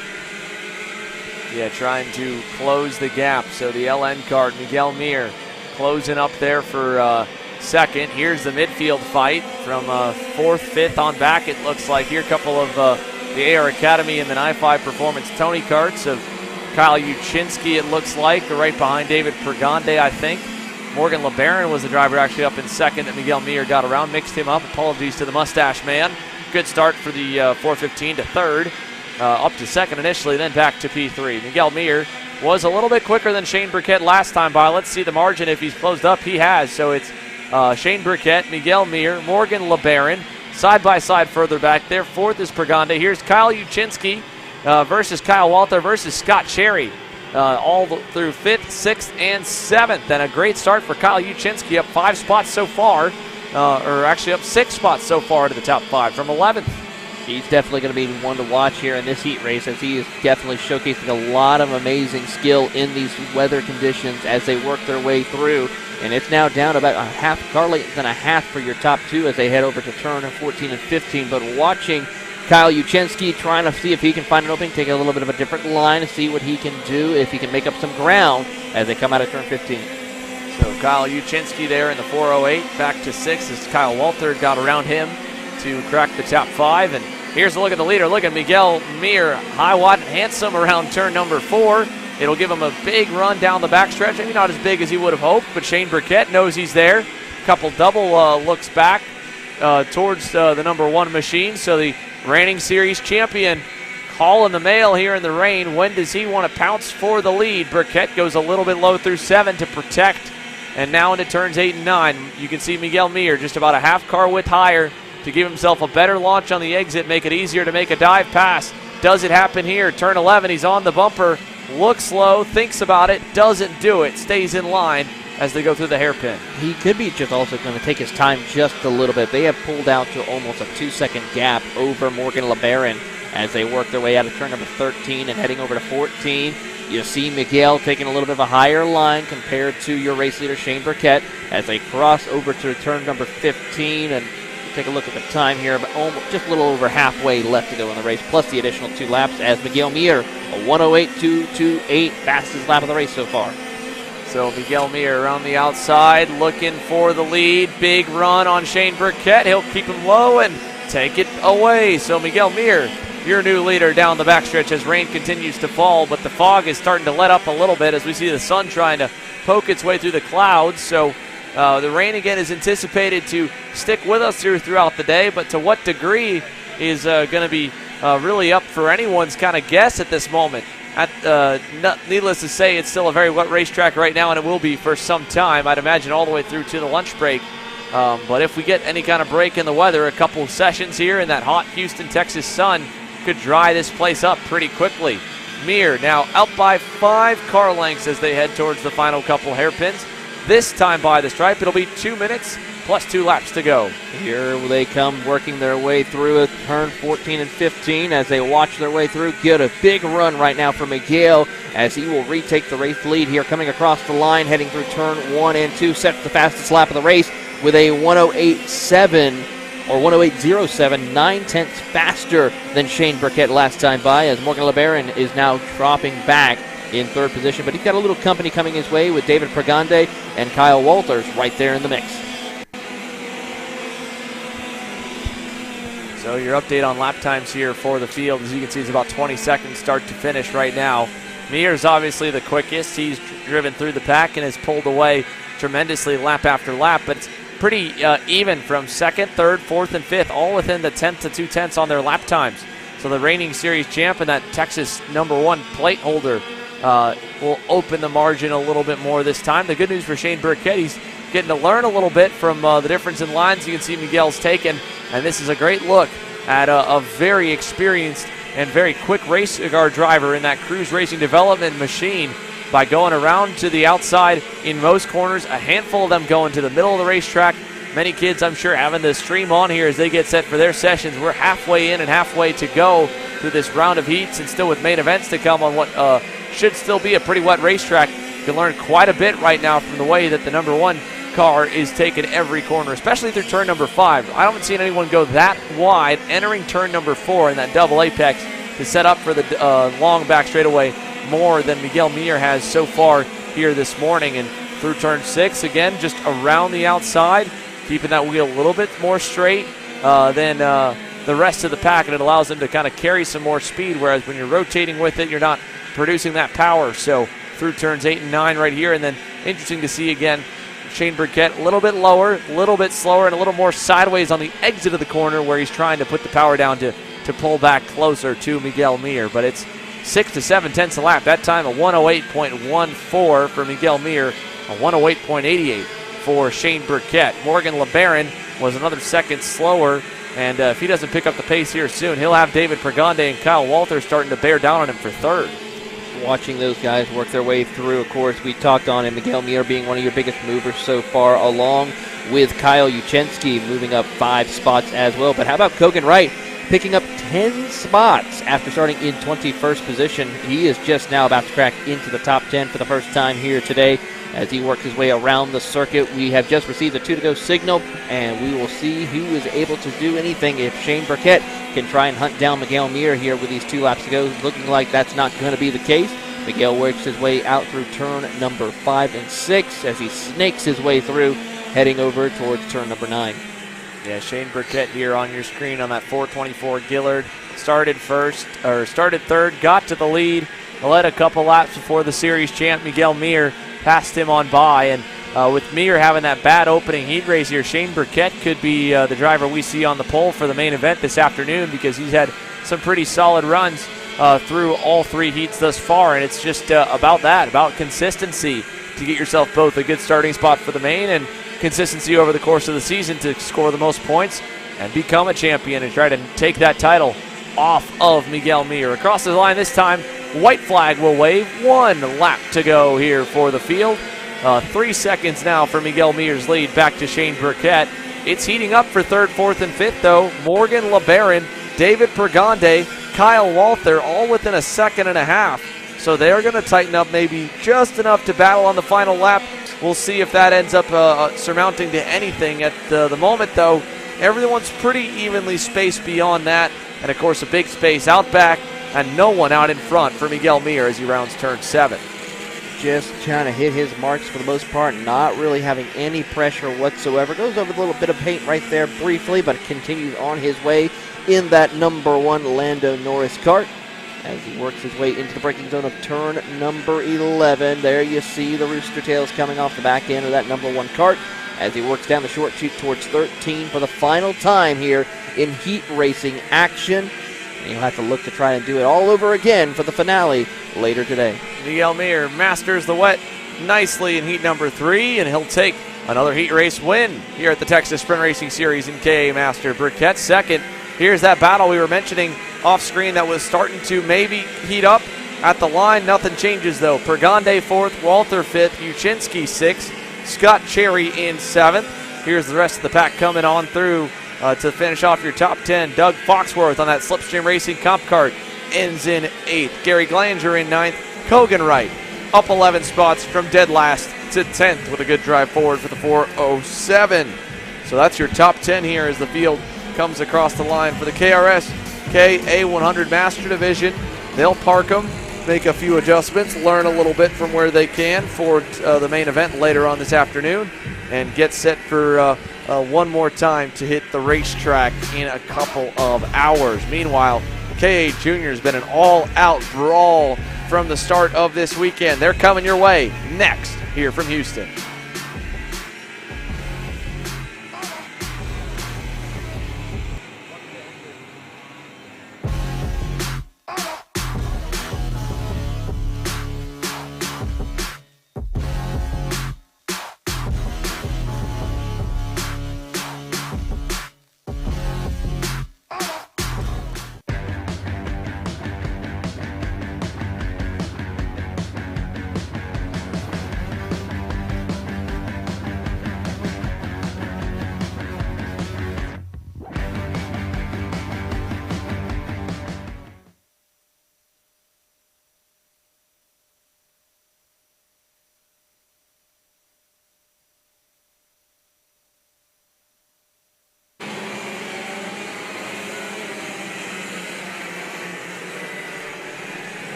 Welcome back to Kart Chaser coverage of the 2023 Texas Sprint Racing Series, the winter warm-up race here from SpeedSportz in Houston, Texas, as we are getting ready for the KA100 Junior category presented by Wolters Racing Engine.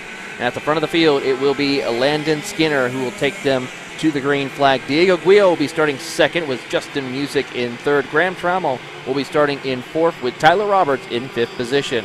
Beckett Friesing will be starting in 6th with David Ybarra in 7th. Jackson Young in 8th position with Preston Pico in 9th position. Joey Dame will be starting in the 10th spot with Derek Wargo in 11th position. Easton Cox will be starting in 12th with Sawyer Russell in 13th position. Pato Cadena will be starting in 14th with Jackson Baldas in 15th position. Alex Pope will be starting in 16th with Santiago Duran in 17th. Matthew Duquette will be starting in 18th with Davis Henry in 19th. Jensen Harrell will be starting in 20th position. We've seen him work his way up through the field multiple times as one piece of material off one of the carts gets flown off again. And Juan Jose Paramo, 21st. Nathan Golseth, 22nd. Landon Welker in 23rd. Kaylee Countryman in 24th, Calvin Cooper, Hazmat Abu Anbar in 26th, and Jonas Dovry will be rounding out your 27 kart field as they round out of turn number 15 to receive the green flag as they enter the tram line. It all looks good as they make their way into the start box here. Up front, Landon Skinner, Diego Guillot all the way up front, and Guillot's going to get the big jump there on the outside. He'll get to the lead. Beckett Friesen will follow him into second. So the outside lane paying dividends. We got 3-4 cars collected in the grass there in turn number 3. And that'll be all continuing at least. But Diego Guillot leads into turn 6. Big diver from Beckett Friesen to the inside. He'll take over the lead. Landon Skinner in second now. Guillot's going to answer back in turn 7. He goes by. Crossover from Beckett Friesen. He goes to the outside now in 8. Here comes Jackson Young. Little hip check as he gets side by side with him. They'll get third away, and Beckett Friesen goes from second to first to fourth in 3 corners. Here they come, working their way down into turn number 11. Beckett Friesen trying to shove his way through into the 3rd spot. It's not going to happen, though, as they work their way down the short chute to turn number 13, side by side between the 817 of Landon Skinner, along with that driver of Beckett Friesen, as they come out of turn 15 to kick off lap number 1 here. And as they come across the line, it's Guillot, Skinner, Jackson Young moving up to P3. He picked up 5 spots. Friesen and Music. Yeah, Justin Music that time was in a lot of battling as well. Here he comes under more fire from Tyler Roberts. Trying a slide job on the inside. Roberts gets by for P5. Justin Music quickly looking to answer there. He took a look down the inside, thought better of it, tucks back in, and deep dive on the brakes for Tyler Roberts. Wow, I can't believe he made that one stick. But he did, and he's going to look to the inside again through 7 as Beckett Friesen slips a little bit further backwards. So from probably 3 or 4 car lengths away, Tyler Roberts gets through, but now great crossover from Beckett Friesen. He gets alongside Roberts, gets alongside Jackson Young, and a big slingshot move puts him back up to 3rd. And the 2 AR Academy Tony Karts continue to lead the way up front as Justin Music. Little body check there through turn number 11 to Jackson Young as he takes over 4th. That 852 machine also in there. Music trying to find his way through as he tries to jockey himself for position inside the top 5. But meanwhile, your top 2 of Guillot and Skinner have checked out on the rest of the field, making a 2.2 second advantage over Beckett Friesen in the 3rd position. Yeah, heavy gap there already with just a couple of minutes into this 3rd heat race for the Wilshire Racing Engines KA Juniors. Down the backstretch, Jackson Young fends off Tyler Roberts. He'll hang on to that 5th spot for now. David Ibarra is about a second away in that Arcane Motorsports CRG. And oh no, Beckett Friesen goes off in turn 6. The first mistake so far in KA Junior comes the way of the 826 CRG. He drops from 3rd back to 7th. Luckily, he doesn't loop it, just goes off in the dirt, and all that progress he made a lap ago, he's got to do once again. He's already trying to get 1. He will get by Jackson Young. Now looking on Tyler Roberts at turn number 11 as he goes to the inside. Beautiful pass right there by Beckett Friesen to move up a spot here as he gets around Tyler Roberts.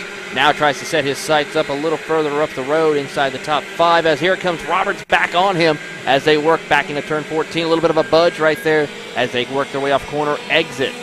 Jackson Young trying to pull alongside, and that Trackside Karting Services GFC can't quite do it. He stays behind Tyler Roberts for now, and it's all given Justin Music a healthy gap in 3rd, and the top 2 still remain the quickest. Music that time was about 4/10 slower. This group obviously a lot slower with all the battling, but Beckett Friesen makes up for that one mistake, gets himself back to 4th. Tyler Roberts closing up here at the end of the straightaway, going to send another dive to the inside. Let's see if he can hold it here. Friesen back to the outside in 7. Roberts covers low, and he'll hold on to it. So, oh no, Beckett Friesen back to the inside there as the leaders continue to pull away. Landon Skinner was a little quicker than Diego Guillot last time by, but he's not in any hurry, it looks like, to pass him. No, he certainly is not. He might wait till the opportune time and a little later in the event to try and set up a pass here. I think right now he's going to learn about the track a little bit, see what the conditions are, and maybe bank a little notes here and there. Out of turn 14 for Beckett Friesen, getting back around as we've got problems with one of the AR Academy drivers on the outside of the racetrack. I think that might be Santiago Duran. No, it's going to be Hard to ID who we have off in the final corner. Maybe that was Kaylee Countryman, one of the drivers further back. We'll try and figure out who we've just lost this lap around. But nonetheless, Diego Guillot leads over Landon Skinner, 3.6 seconds back to Justin Music. You can see the lap times there from last time by. They put another half second on him, and it looks like they're finally starting to battle a little bit for the lead as Landon Skinner had a look on Guillot there just out of frame. Meanwhile, Beckett Fries and Tyler Roberts still there. Ibarra's got around Jackson Young, and as your leaders head through to turn at number 11, there's a look at the gap. Here's a look at further back once again. Friesen and Roberts right there for 4th and 5th. A lot of drivers having some issues out there over by turn number 6. We saw multiple cars. That's going to cause a lot of mud and dirt to get up there on the track at certain points. That's going to make it a little bit even more treacherous for some of these drivers as they work their way through the corner. A couple of more sliding their way through. But as we pick up the leaders coming out across the start-finish line here, Guillot Skinner faster this time by about a couple of hundredths.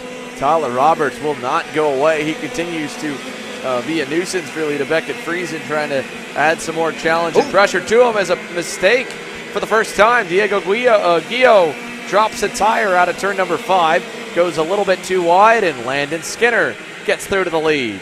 Beautiful pass to capitalize on the mistake of Diego Guillot to move him up to the P1 spot. Landon Skinner now has to tiptoe his way through the S's in order to try to make sure he can stay ahead of Diego here for the next few minutes. You can see there Guillot gets a much better exit out of turn 9. He gave up some in the beginning parts of the hairpins, but he closes back up to turn 11. Look at the difference in lines here through this hairpin. Guillot trying to go a little bit lower, Skinner staying high. That was the opposite of where they were just in the hairpins before that. So trying some different alternate moves for Diego Guillot to get himself back to the lead. Let's see how it turns out through turn 14, and it's still about even. 2 car lengths, 3 to go here as we've got less than 30 seconds left. And the next time by, the timer will have hit, and we'll get that double stick signal. Now the question is, can Diego try and find a way to catch back up and make the pass to retake the race lead here in these closing seconds, plus the additional 2 laps? Down the back straightaway they will go. It's about 3 kart lengths separating your top 2 as they head down into turn number 6. They'll hit the braking points as they work their way through. No issue. They'll keep it clean, but they are approaching to some lap traffic up ahead. So this could be a little bit of a surprise for some of these 2 as they try to work their way around. As we have a little further back, Music and Beckett Friesen. Actually, that's Friesen and Tyler Roberts going back at it once again for the 4th spot. Yeah, continuing to fight further for Tyler Roberts and Beckett Friesen. They've been going at it all race long. Meanwhile, for the lead, Diego Guillot looked low in 11, just couldn't get the drive off going on that lower line through the corner. Let's see how he and Skinner differ in turns 13 and 14. Skinner enters in the middle, then kind of runs high. Guillot sets himself up a little higher. I think he got a little better exit, but he lost a lot of time with the different way he tried to take turn number 11. And that's the one advantage you have of being the second driver in line, is you can try and attempt different moves based on what the leader in front and see the actual difference of whether something was better or whether it was worse. Landon Skinner's kind of driving blind at the moment. He doesn't know if anything Diego Guillot's doing behind him through the corner is better or worse. He's just feeling it out, doing what he feels comfortable with as well, and trying to guess where he should be. Guillot can just do the opposite and see if it gains, as they're going to catch lap traffic as well here before the end of this lap. With a lap and a half remaining, they're up to Jonas Dovre in that 8:19 Brero Art, and so this could be either a benefit or a detriment to either one of these 2, depending how they catch him. Skinner goes low in 11. He gets by. Guillot does not get by. And now he's going to get trapped behind him and have an awkward line into 13. That's going to prove a little detrimental for Guillot right there as he now continues on his way. Does complete the pass, but loses a ton of time there on your race leader of Landon Skinner as they come out of the final corner one more time around. White flag in the air. Landon Skinner, Diego Guillot through the S's here on the final time by the stripe. A car length apiece here. Guillot's closed back up just again to apply pressure one more time for the heat race win. Landon Skinner's already got 1, looking for more as he leads down the backstretch by 3 car lengths. Working down the back straightaway, here comes Diego Guillot, trying to see if he can get closer to have an opportunity to try and slingshot past his competitor. Almost loops it around as he comes out at turn number 6. Gathers it back up, was able to close the gap just a tick as they snake their way through 7, 8, and 9. Diego Guillot right there on Landon Skinner, 4 car lengths back. through turns 8 and 9. Now they'll come to the infield hairpin. Still too far away to really do too much. He needs a mistake out of Landon on this final lap. I don't think he's going to get it. He closes through the center, gives up the exit. That big launch here should be more than enough space Landon Skinner needs as he checks the gap back. It was more than enough there going into 13. He'll go low to be safe through the final turn. Hurts the momentum a little. Not too much to take him out of the lead. Landon Skinner wins Heat 3 in Wiltshire Racing Engines KA100 Junior. Out of the final turn, Justin Music will catch the lap traffic of Jonas Dovre. He hangs on to third. Beckett Friesen finally in the final few laps pulled away from Tyler Roberts for fourth. Roberts fifth. How about David Ibarra getting up to sixth there? Had to track them down for quite a ways. Then it's Preston Pico in that seventh spot. Alex Pope in eighth. We lost Sawyer Roussel and Santiago Duran over the course of that one. Alex Pope up 8 spots. Derek Wargo up 2 to 9th. Juan Jose Paramo up 11 spots to the top 10. Davis Henry and Jensen Harrell both gain 8 spots to 11th and 12th. And it's Jackson Baldus 13th, Easton Cox 14th, Joey Dumay, Pato Cadena, Jackson Young, who falls all the way down to 17th. So the driver that was inside the top 5 early had an issue at some point. Not sure when, maybe a spin or something, but Jackson Young ends up outside the top 15 in 17th. Hamza Abu Anbar in 18th. Matthew Duquette and Kaylee Countryman, your top 20. With the big losers there, Santiago Duran especially, Sawyer Roussel, both with a DNF in heat number 3. Next up here as we move forward through the final few classes of the rotation, it is Open Shifter presented by Victor Racing coming your way. Group number 8 on the order. And then after that, we'll have 206 Cadet, 206 Junior, K100 Senior, a shortened lunch break, and main events here from Houston.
Welcome back here to the Victor Racing Open Shifter Division for heat number 3. And you saw there as we were coming back live that the race officials have put some big orange cones on the inside curbing where that extra runoff was paved at turn number 9. So where we saw a few drivers being able to cut the racetrack there to make up a little bit of time, they've decided no more.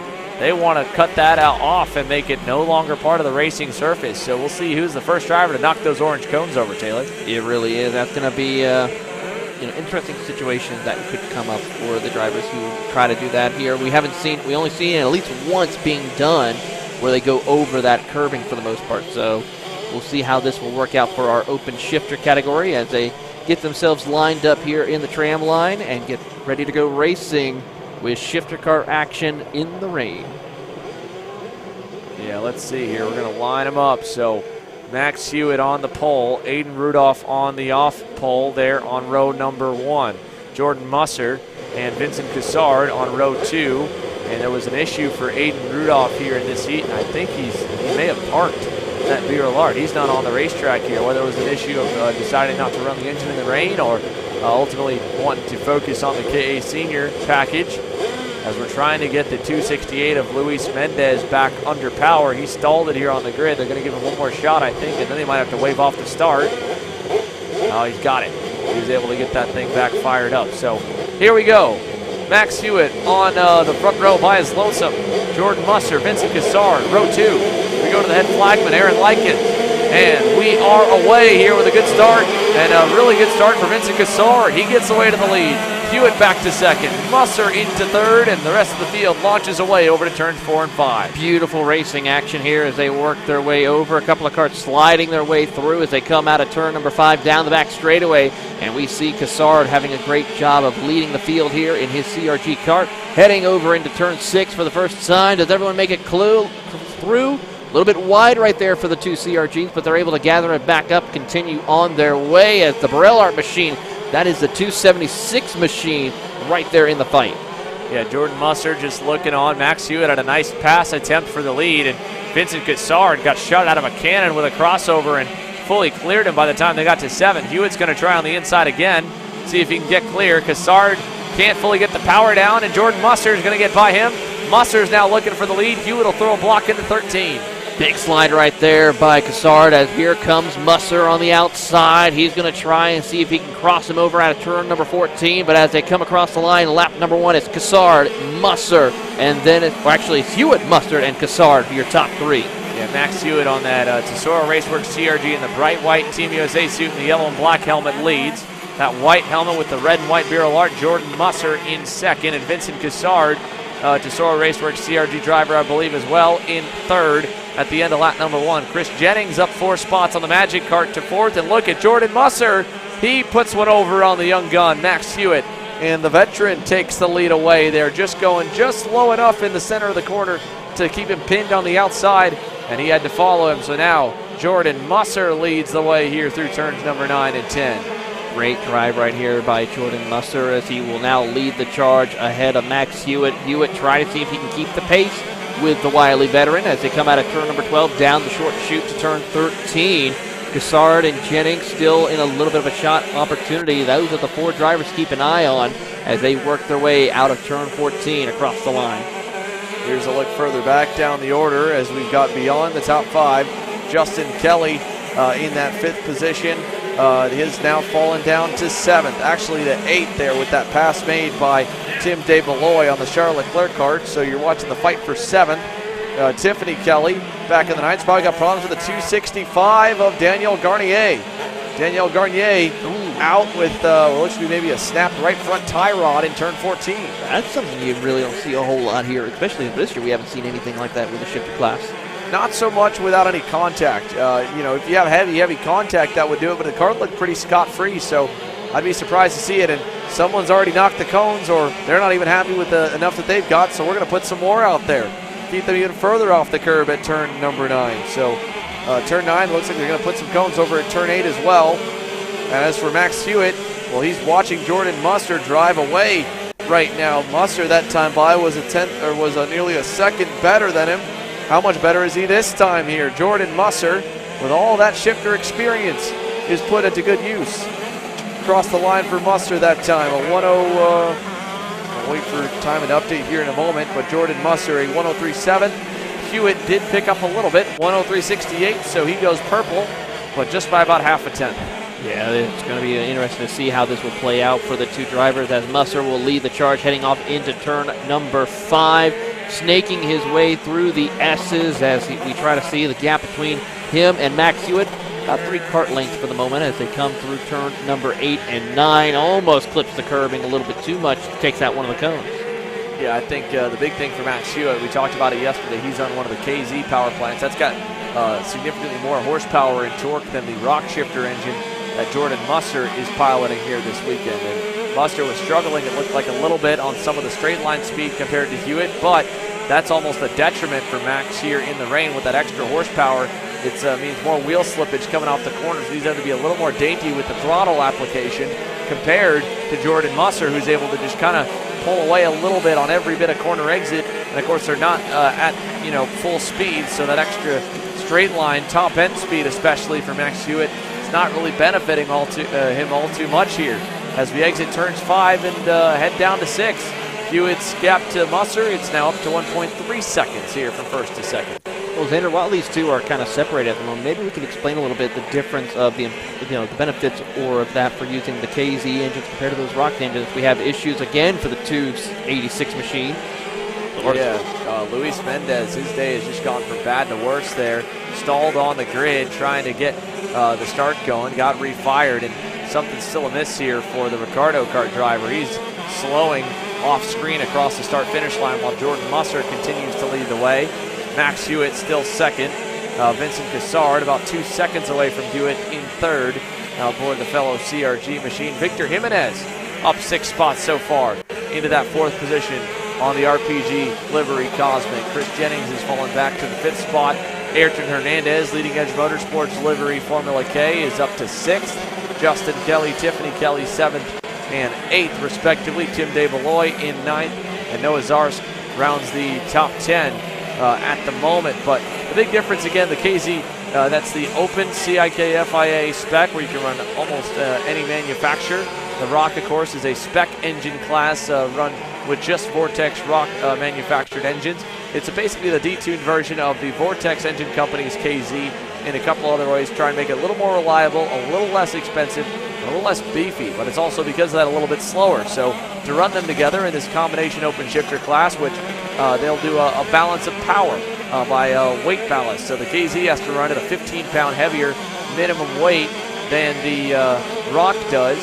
However, in the rain, that extra horsepower isn't much of a benefit at all, so he's running basically 15 pounds heavier for not nearly as much of an estimated advantage. And it's a moving target with the balance of power, the BOP, for weight, because every track is going to handle a little bit different with more high-speed zones, low-speed zones, mid-range power zones, and it's tough to kind of gauge it. So for John Overall, race director, he had trouble. Oh, no. For Jordan Musser. Well, that's not any good power at all. Your race leader is slowing on the outside of turns 4 and 5. Looking over, trying to see what the situation is, but he has come to a complete stop. And unfortunately, that kart is done for the day here in heat race number 3. So Jordan Musser there will push that kart off into the Dandelions on the outside of the racetrack. And like you said, end his bid for a Heat 3 win out of the lead here for Jordan Musser. The good news is here, with a lot of drivers sitting on the sidelines, he'll still get credit with a 10th place result in this heat race. Should still put him at least on row number 2, but now this battle with Victor Jimenez getting around Vincent Cassard has changed from 3rd up to 2nd. So Victor Jimenez up now 8 positions from 10th to P2 here coming to the 2 to go signal. With that, that'll move Max Hewitt up ahead in that top spot here as there comes Jimenez across the line, 4.6 seconds back. Cassard, Chris Jennings comes around. He sets a personal best with a 104.74 as he'll move up 4 spots. And Ayrton Hernandez now into the top 5. Yeah, Ayrton Hernandez, 4 spots gained here. Set his personal best lap time that time by. He's still about 6 seconds away from anyone else on the racetrack, and that's almost the gap that Max Hewitt has been gifted now for the lead back to Jimenez. Now Jimenez last time by was a 1/10 of a second quicker, but lap and a half to go, not much will change, and that won't be enough time to let him close that margin from P1 to P2. You can see the 207 seems pretty comfortable at the moment. Little bit of a slide there through turn number 10, but a difference again. This is where running that inside, like I was mentioning in that 206 class, and even throughout the day, that for these guys especially, they can do the shorter line around the racetrack. They'll just, again, downshift, whereas the other single-speed classes will keep the speed up, try to keep the revs a little bit higher on the outside, and put the power down. The shifters will run on the inside, just kind of coast around on the curb and try to take the shorter line. They can just, get in whatever gear they need to get the launch and just point that kart straight quicker than running around the outside lane. It certainly is, as we got the white flag one more time around for Max Hewitt. And we'll have completed about 9 laps or so for these drivers as they work their way around, tiptoeing their way out of turn number 6. As he has plenty of room, just needs to focus, hits his marks. And Max is definitely going to come home with a heat win. Oh, nearly loops it around almost out of turn number 8. Yeah, that was an oh wow moment for Max Hewitt here on the final lap, but he's probably pushing to try and learn a little bit more. He doesn't have a whole lot of seat time here in the KZ package and has been out of the seat for quite a while. So yeah, a little bit of rain practice Friday, but beyond that, pretty green. So the more he can learn, the more he can experiment with in this heat race, the more he'll come in with a better comfort level in the main event. At least he should come in on the pole as he continues the sweep of the weekend. 3 heats, all won by the 220. Victor Jimenez second, then third will be Vincent Gassard, fourth Chris Jennings on the Magic Kart, and the top 5 a little further away. Ayrton Hernandez will round the final turn to finish in 5th. Justin Kelly got around Tim DeBeloy late in the going on his CRG to finish in 6th. Tim DeBeloy will cross the line there on that black and white Charles Leclerc kart for 7th. Then the GFC of Tiffany Kelly will finish in 8th. Noah Zarsk will round off in 9th. And Jordan Musser, Luis Mendez, Daniel Garnier all with DNFs.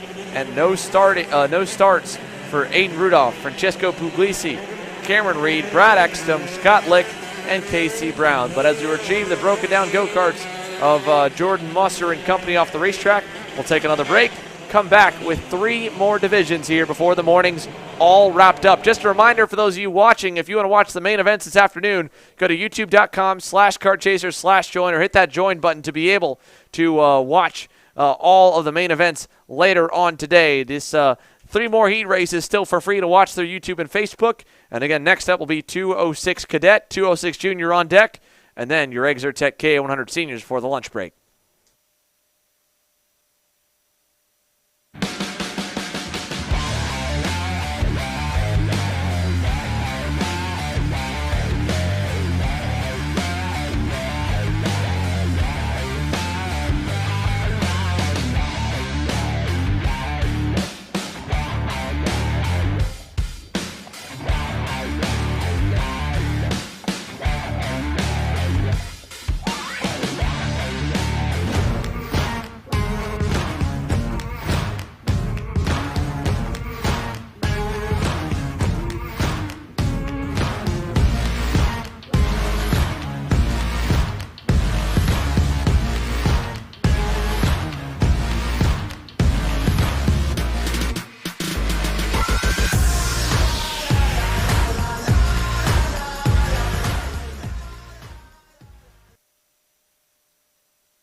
206 Cadet presented by Kep Clothing brand here on the circuit.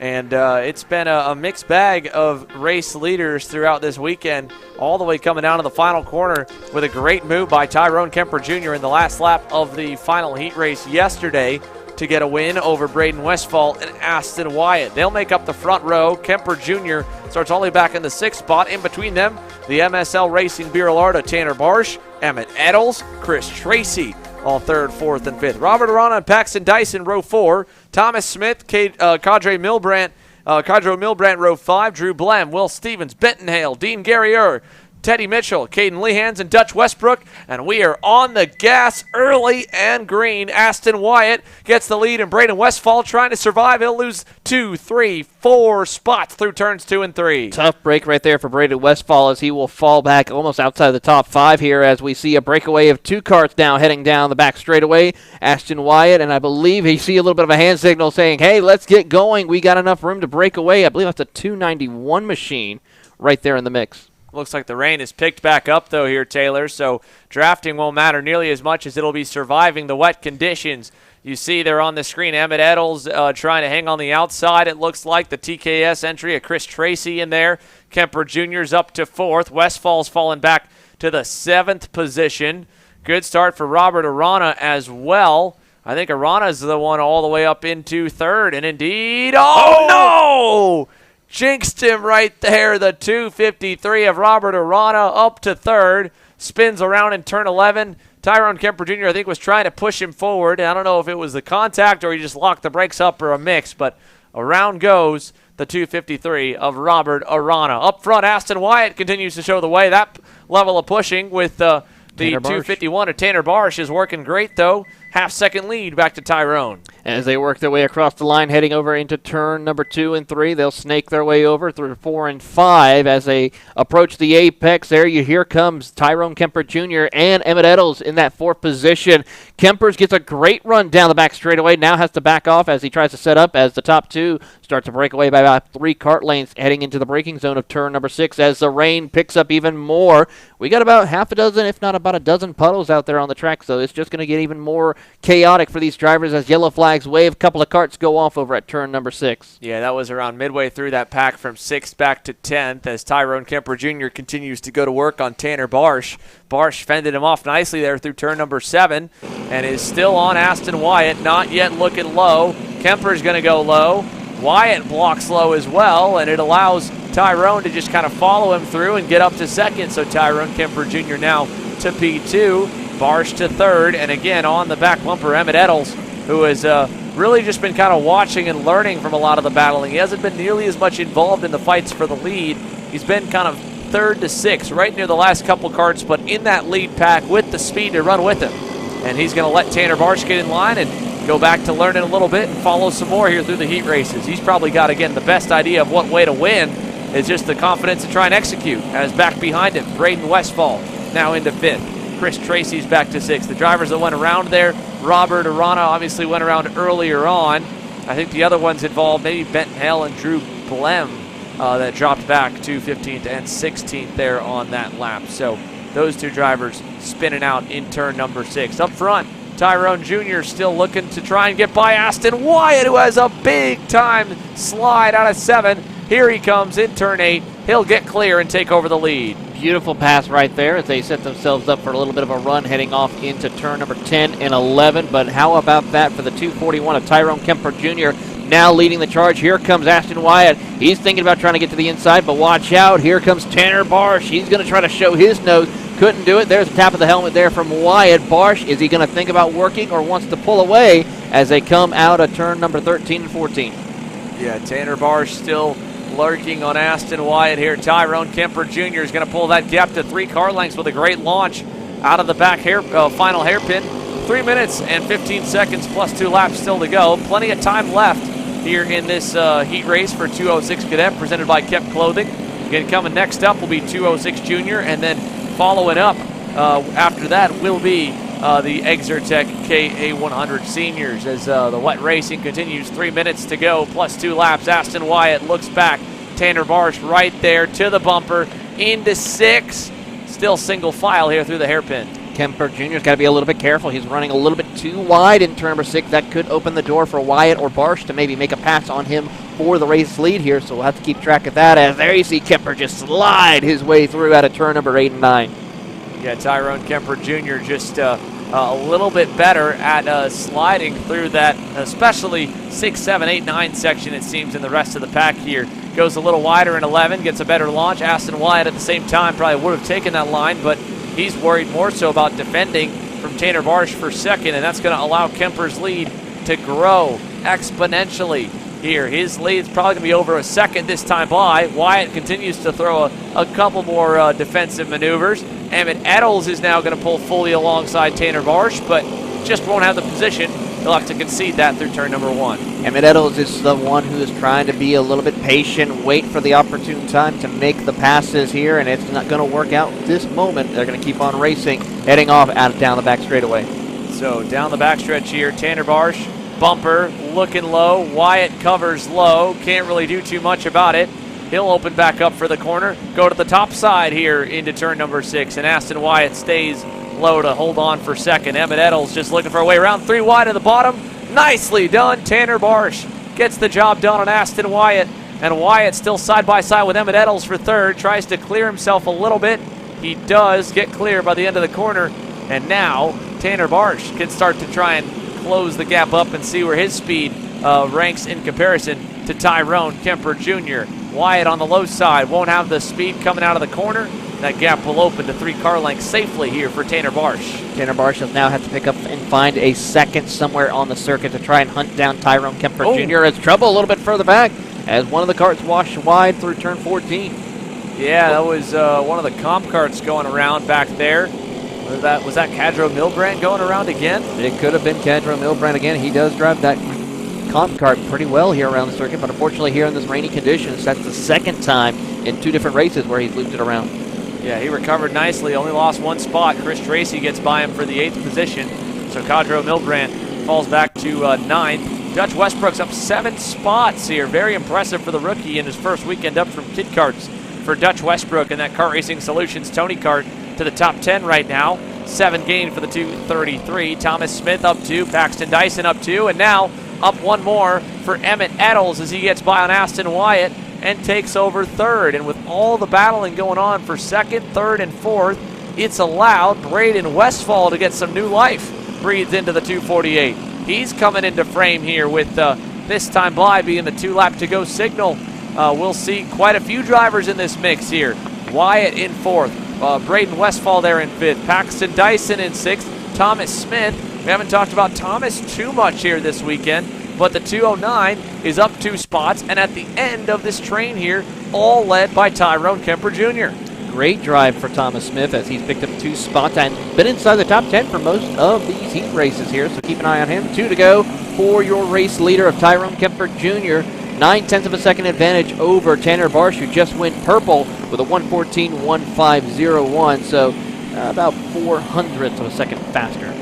Down the backstretch for Braden Westfall. He had Paxton Dyson right on his bumper going into the lap. He pulled away a little bit through the S's. Dyson was looking for some help, but unfortunately Thomas Smith a little bit too far back to get there. And like you said, that time Tanner Barsh just a tick quicker than Tyrone Kemper Jr. with a 9/10 gap to try and run him down. We'll see if he can make any more headway here in the final couple moments of heat number 3 for Kept Clothing Brand's 206 cadet class. What a great run out of turn 9 for Braden Westfall. He's all over Aston Wyatt, and Wyatt knows it. He'll cover off the inside.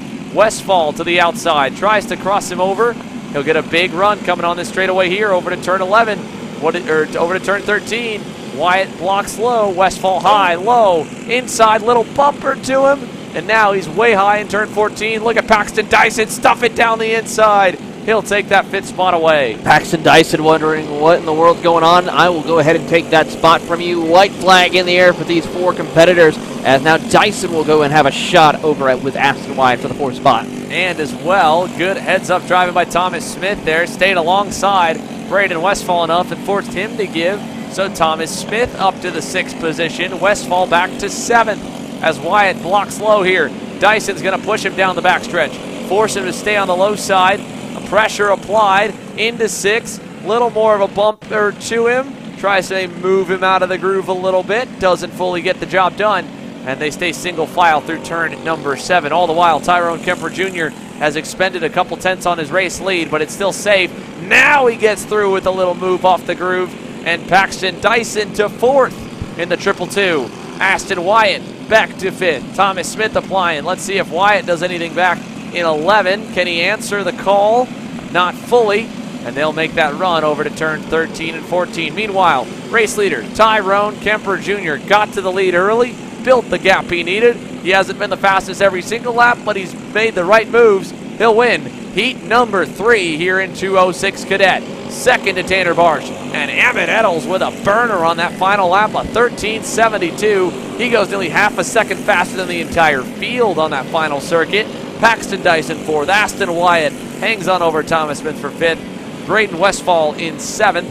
Cadro Milbrandt gets back around Chris Tracy late in the going for 8th. Tracy 9th. Caden Lehan's 10th. Dean Garriore in 11th. Robert Arana finishes in 12th, rebounding from his early spin in the 253 on lap number 1 to make up about 5 spots by the end of it all. Will Stevens, Benton Hale, Theodore Mitchell, and oh man, Dutch Westbrook had such a good run going on that KRS Tony kart, and something happened to him on the final lap here as he'll drop all the way to the tail end, and the 233 gets the only DNF of the session. Still to come, 206 Junior and Exertech K100 Senior on deck here for the final 2 heat races of the weekend. So stick with us, folks. You've got more action coming your way from a wet and wild SpeedSportz Racing Park.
Welcome back here to SpeedSportz Racing Park in Houston for round number 1 of the Texas Sprint Racing Series. Seville Electric 206 Junior onto the racetrack. Exertech KA100 Senior on deck for the final couple heat races. Then we'll have the lunch break here. We'll go dark on the broadcast and come back with main events exclusively to KC Premium members. So if you haven't already subscribed, make sure that you subscribe as well as hit the join button. YouTube.com/KartChaser/join for $9.99 a month to watch all the main events on all of our race weekends. And if you can't afford it or if you don't want to justify it just yet, you'll be able to see the full replay posted Wednesday of the following week. For now, though, you get the free coverage of all the heat races here.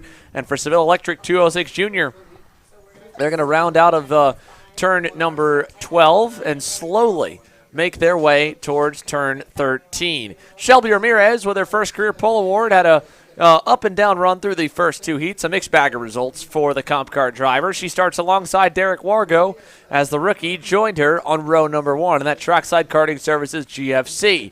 Row 2 has Reagan Seville on the reigning champ and the number 1 plate holder. On the inside to his outside will be Sawyer Roussel, who was vice champion back in 2022. Jensen Harrell and Josie Chambers make up row 3. Parker Fitz, Ava Blem, row 4, and Jonas Dovray rounds off the field. Here we go again, and for Heat 3 and 206 Junior, we're green. Even start there down to turn number 1, but big push from Reagan Seville for Shelby Ramirez. She'll get the lead. Seville, and she goes around in front of the field.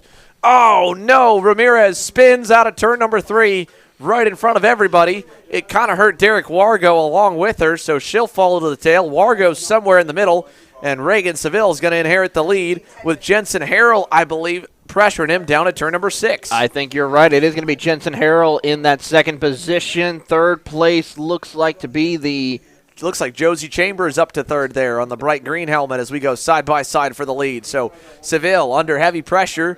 Harrell right there. Chambers there. Wargo in 4th as they exit turn 9 and head to turn number 11 for the first time. Here they go down into turn number 11. Will we see that driver of Jensen Harrell try to set up a pass here onto the inside? Not going to be able to make it work this time for the moment, but Reagan Seville now continuing his dominant run that he's had all weekend with these heat races. Yeah, Reagan Seville has been pretty quick, took his time a little bit, maybe too much in heat number 1. Heat 2 was a lot more decisive, and of course this one, just the circumstances kind of falling into his lap to get the lead. Here's a look back to third on backwards here. Josie Chambers along with Derek Wargo. Sawyer Roussel right there in the 5th spot. Ava Blem is close in 6th. Shelby Ramirez, again, with the spin, fell all the way to the tail in 7th, so she's got a long way to go forward. Parker Fitz had a spin on that opening lap as well in the 364, so he's even further back and around. Yeah, second time in the same corner. Turn 3 for Shelby Ramirez spinning out on the S's. Here comes now, as you see, Sawyer Russell now to the inside of Josie Chamber and Derek Wargo, and will complete the twofer, move him up to third position there in just one corner as he slides it around. Nice move by Sawyer Roussel on that Tony card, and Josie Chambers just trying to hang on for 4th at the moment. Wargo with a slick crossover of his own. He'll take over that spot, and just like that, Chambers goes from 3rd back to 5th. Wargo on the bumper of Roussel into turn number 11. So no change in that hairpin, but lots of changes of position from the turn 6 to turn 9 complex as the leaders continue to add to the gap thanks to the battling. Reagan Seville, Jensen Harrell, and I'd guesstimate around 2 to 3 seconds back here to this 3-car pack with Sawyer Roussel, Derek Wargo, and Josie Chambers. Great run right here between your your 3rd, 4th, and 5th place driver as here comes Josie Chambers trying to show the nose a little bit. Derek Wargo all over the back bumper of Sawyer Russell, who just set the fastest lap by about a 10th over Reagan Seville as Sawyer Russell now is trying to see if he can hunt down your race leader. He's got 2.5 seconds to make up with about 4 minutes plus 2 laps to go. He could maybe possibly have an opportunity. Yeah, down the back straightaway here for Sawyer Roussel.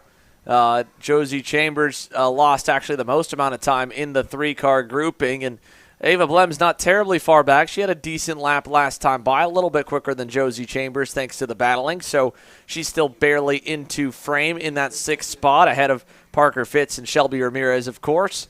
But Sawyer Roussel signaling to Derek Wargo saying he wants to go forward, and for now, Derek's willing to follow him Last time by, the two of them were pretty quick. I mean, Sawyer Roussel, even making some passes, was faster than the 2 leaders, so they might be believing that they can make up enough ground to run down Jensen Harrell and Reagan Seville for the lead. We'll come to the line this time and see where the lap times all stack up with a much better gauge of where everyone's at without any passes being made. Seville's pulled away from Jensen Harrell. His lap time, a 1:15.68.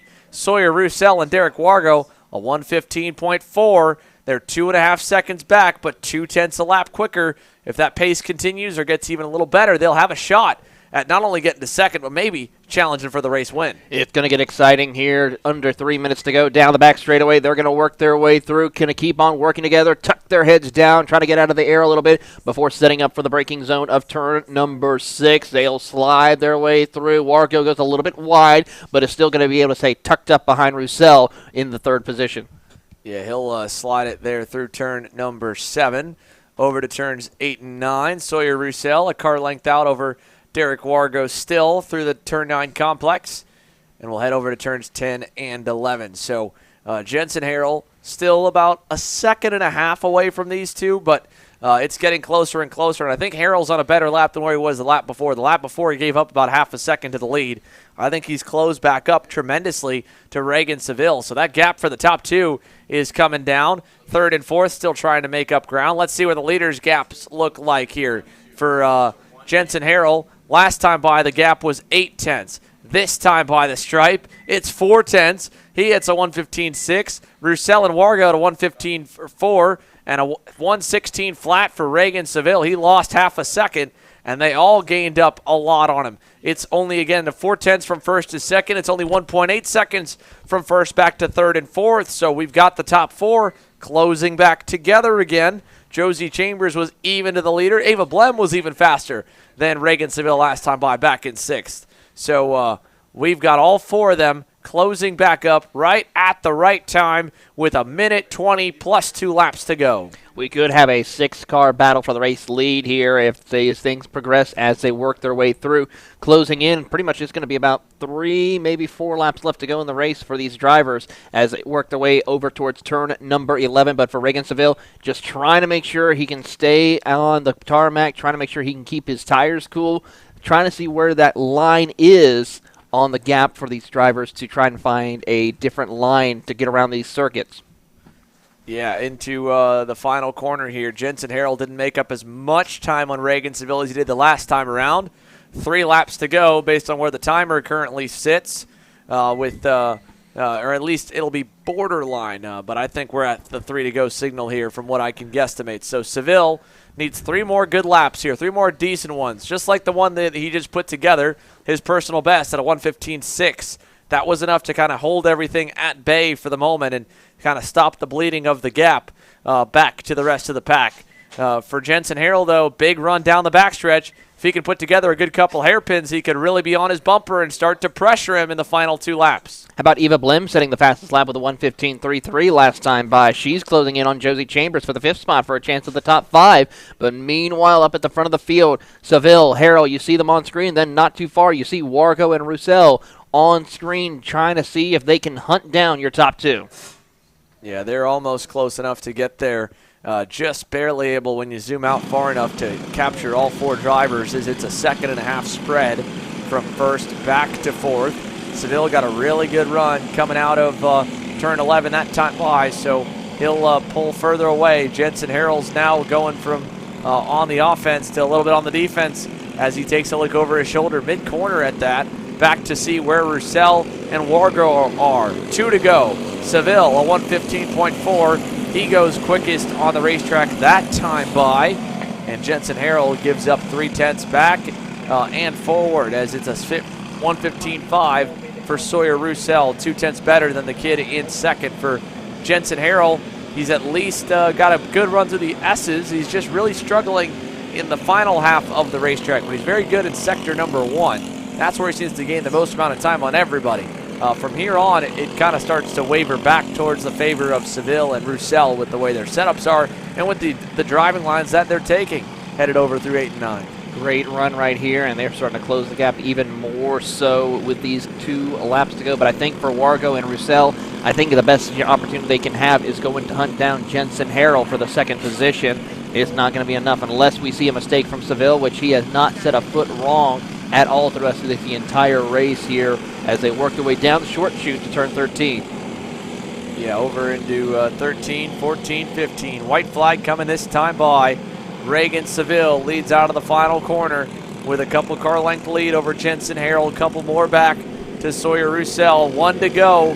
Where do they all stand? How about a purple lap time for 2nd place Jensen Harrell? A 1:15.1. Closes back up again. Little slide there through turn number 3 for him, but if he can get a good exit out of turn 5, he'll have an outside shot at Reagan Seville. At least right now, with the way the gaps are, he's safe. They're going to fight for 3rd here. Roussel goes low. Wargo's trying to look over at him and saying, dude, we can still catch up front, but it's hard, again, to trust the drivers behind you when you know they'd want to maybe go by you at any given point. So Roussel blocking a little bit. Wargo trying to take the normal line to catch the top 2. And they'll stay in the same spots for 3rd and 4th for now. Harrell not so good through turns 8 and 9. He's going to lose some ground to Reagan Seville. Takes a look back to frantically check the margin here for 3rd and 4th. Wargo still following. Roussel still holding. No change through 11. Trying to hold on here in these couple of corners left to go as they approach the short chute to turn number 12 and 13 and 14. But for Seville, he is right there as he's trying to make sure he can hold on to the position out of turn 14, down the into 15. One more time, he will take the checkered flag. Reagan Seville wins heat race number 3 in your 206 junior category, presented by Seville Electrics. Jensen Harrell ends up in 2nd. Sawyer Roussel, Derek Wargo, Josie Chambers, your top 5. She holds off a hard-charging Ava Blem for the 6th spot. Shelby Ramirez will cross the line here after an unfortunate final heat race for the 313 to finish in 7th. And Parker Fitz will round off the field in 8th. So one more class still yet to be fully gridded for their main event. It's a 41 driver Exertech KA100 Senior Division. Lots of storylines coming out of Saturday. It all is headed your way here live from Houston. Next.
Welcome back here to SpeedSportz Racing Park in Houston, and we are getting set for Exertech K100 Senior on the front row, Peyton Phillips and Oliver Hodgson, and we're green here as a couple ducked out of line there in the tram lines to go down to turns 2 and 3. We'll be 2 and 3 abreast to the midfield.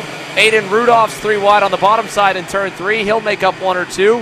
Somehow, some way, everybody makes it to 5.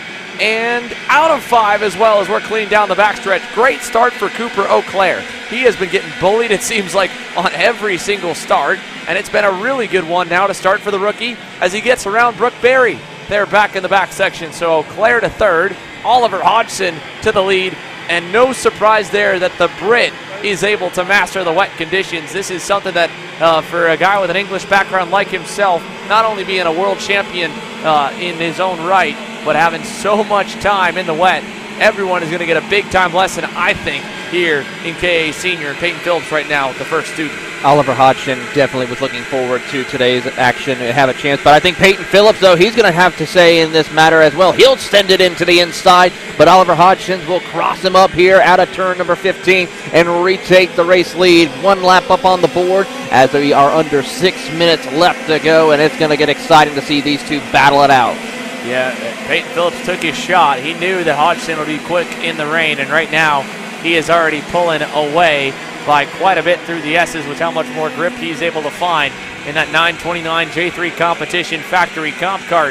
For the high-five performance Tony Kart driver here, the rain is continuing to fall. He's just, again, really got to have a good heat, keeping in mind that Oliver Hodgson had a crash in heat number 1 with Noah Baker, that Peyton Phillips, he finishes second right here. He should be easily the pole man for the main event later on today. So he doesn't need to win this one. He'd like to get the points, but he doesn't have to.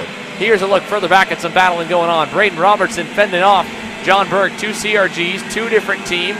Now they're going to team up on Noah Baker. And Robertson at least will get by. Berg does not. And looking on there is JD Lamping.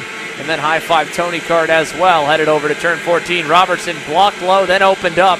Here comes everybody. Berg's going to run him a little wide. JD Lamping says, thank you, boys, very much. I'll take 2. I want 3. Not going to fully get it, and Aiden Rudolph's in the middle of that mix as well. This is all battling from 5th back to 9th, headed through the S's, and oh, man, is it getting tight. Noah Baker gave a little wave of the finger like, not so fast, guys. I want this spot. I'm going to lead the way through to go chase down your top 4 as he holds the 5th position heading down the back straightaway. But it's going to be different, though, as here we see a big run right now by John Burke as he tries to send it on in the inside. He'll move up into the top 5. Look at someone all the way around the outside. That's Ivana Richards in that HRI Mexico Tony Kart.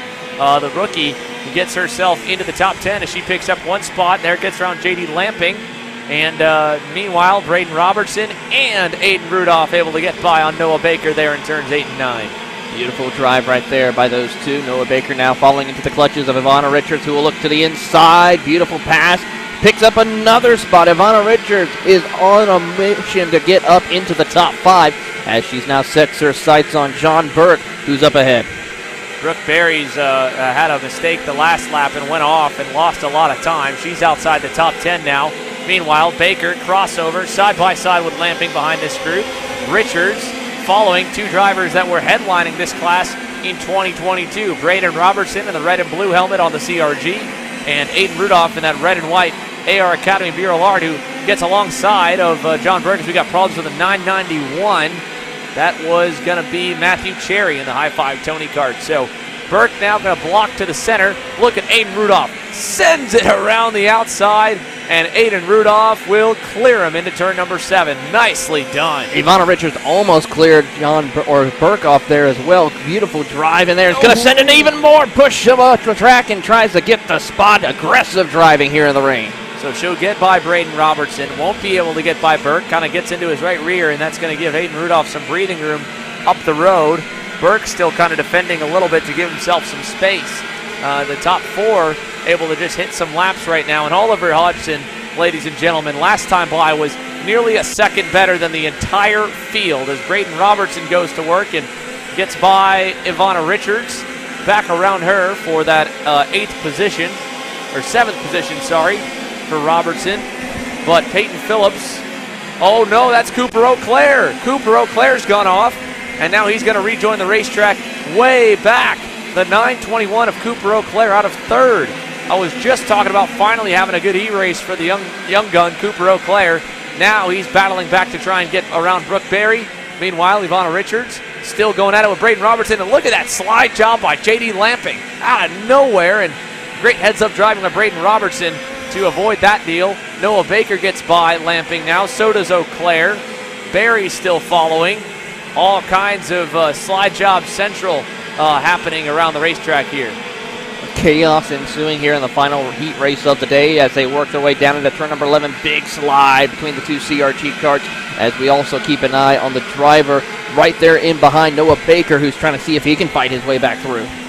Noah Baker in that bright yellow helmet on the Team GWR Tony kart, watching these two CRGs go at it. He's got a run on Braden Robertson. Here he comes. They'll bang tires there through the final turn, and he gets the job done. Robertson loses a spot. Baker back up to 7th. Aiden Rudolph picked up 10 spots so far. He sits in 4th position as we watch them follow behind Ivana Richards in the 5th spot. And here comes Noah Baker, who will set his sights now on John Burke down the back straightaway. Tucks his head underneath to try to close in, but not close enough to make anything happen for the time being. And, of course, for Oliver Hodgins, he just dropped another second on Peyton Phillips. Yeah, no problem at all for Oliver Hodgson. Comfortable out in front of the only driver consistently in the 1 minute 6 second bracket. Peyton Phillips is about 4.5 seconds away. He's still the best of the rest, though, as this group is way back from him. Robertson, nice move to get by Baker. Cooper Eau Claire just trying to find an opening and make up for lost time after going off in the S's. He's going to look low on Noah Baker. Not able to get fully clear, and he stays back in that 9th position. But it's Hodgson by 4.5 to 5 seconds and growing over Peyton Phillips here. Adrian Cruz about another 4 to 5 seconds back. And Cruz has got to be careful because Aiden Rudolph is on the move for 3rd. So Adrian Cruz only about 4 to 5 car lengths ahead of Aiden Rudolph. We got one off over in 11. Here's a look at John Burke catching on Richards. There's Phillips just out of frame there. There is Aiden Rudolph up the road. So Ivana Richards all the way up to the top 5 and healthily ahead of John Burke. But I think we got a battle fighting for P3 or on the racetrack. Adrian Cruz is about to come under heavy fire from Aiden Rudolph here. 3 car lengths between them. Rudolph last time by was about 0.4 of a second quicker. The lap before, he was nearly 0.7 better. This is going to get exciting because here comes Aiden Rudolph with a head of steam now. He tried to look to the inside in turn number 8. Couldn't make it work as they go through the snake of turn number 10. Here they go into the braking zone of turn number 11. Rudolph tried to get it to the inside. Not going to work this time. Sets himself up for turn 12 and tries to get tucked up behind Adrian Cruz to try to see if he can make a pass going into 14. Yeah, into turn 14 here. Rudolph outside, inside, crossover on Adrian Cruz. Not going to fully get there here across the line this time by. We've got the time limit hit now, I believe, so we are at the moment where we should be getting 2 to go next time around. Didn't get it this time, we'll get it the next time by. Your race leader still pulling away. Adrian Cruz now outside, kind of went a little bit too wide in 4 and 5, but he survives the onslaught for the moment.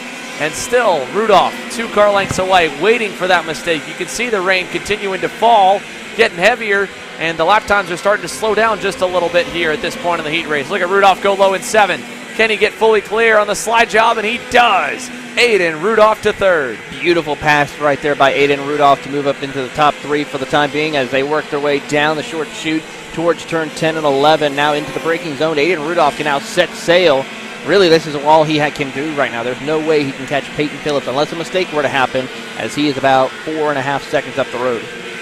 Yeah, Peyton Phillips is pretty comfortable there in that 2nd spot here as he comes out of the final corner. The high 5 performance Tony Kart will see the 2 to go signal. Here comes Rudolph as well across the line. Aiden Rudolph will see that there for 3rd. Adrian Cruz in 4th. Oliver Hodgson out in front by 8.5 seconds on the J3 competition factory comp card right now. Way down the road from these drivers. Again, Rudolph is 12.5 seconds back from the Brits. So Oliver Hodgson making it look easy here in the wet as he slowly catches up to the back half of the field in lap traffic for the J3 competition comp card entry. And this is exactly what he needs to do to give himself a good starting spot for today's main after the contact with Noah Baker in Heat 1 and a decent heat number 2.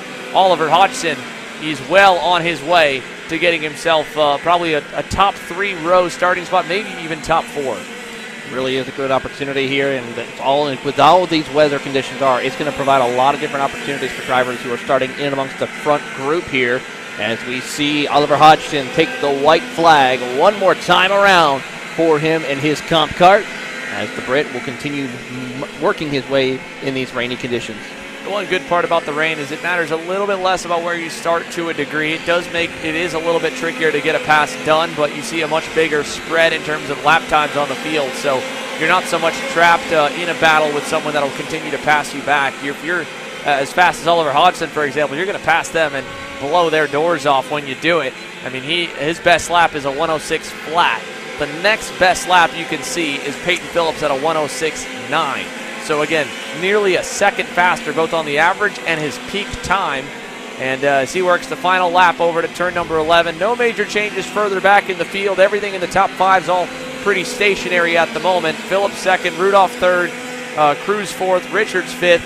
Oliver Hodgson will take us into the lunch break with a comfortable lead of 10 plus seconds. And J3 Competition gets themselves a heat race win with the Brit at the helm in heat number 3 for KA Senior.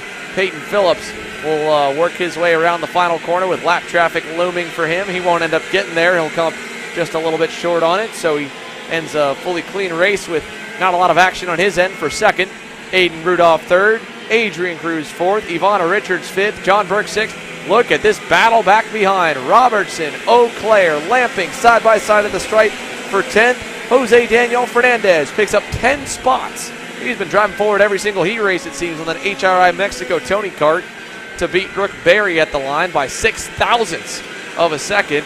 And Noah Baker, not sure what happened to the 949 with the last couple laps, but he falls all the way down to 12th. Braden Domey, 13th. Ian Howell, Joey Friend, Ethan Arndt, Tyler Stevens, Jake Faulkner, Miles Hewitt up 14 spots from the back to 19th. Kano Cadena, Taylor Roddy, Sebastian Trejo, Connor Casey, 23rd. Ruben Asensio, 24th. Garrett Weaver, 25th. Gabby Selden, Luke Finch, Dimitri Nolan, Wyatt Renfro, Jacob Polak, all the drivers that finished on the lead lap. Lap down for Matt Cherry and Alfred Alvarez, or at the end, Alfred Alvarez del Castillo and Matthew Cherry, and a lap down, I think, for Cole Rogers, Dallas Dunlap, and Dennis McCarthy. But everyone finishes, at least so far, from what we can tell.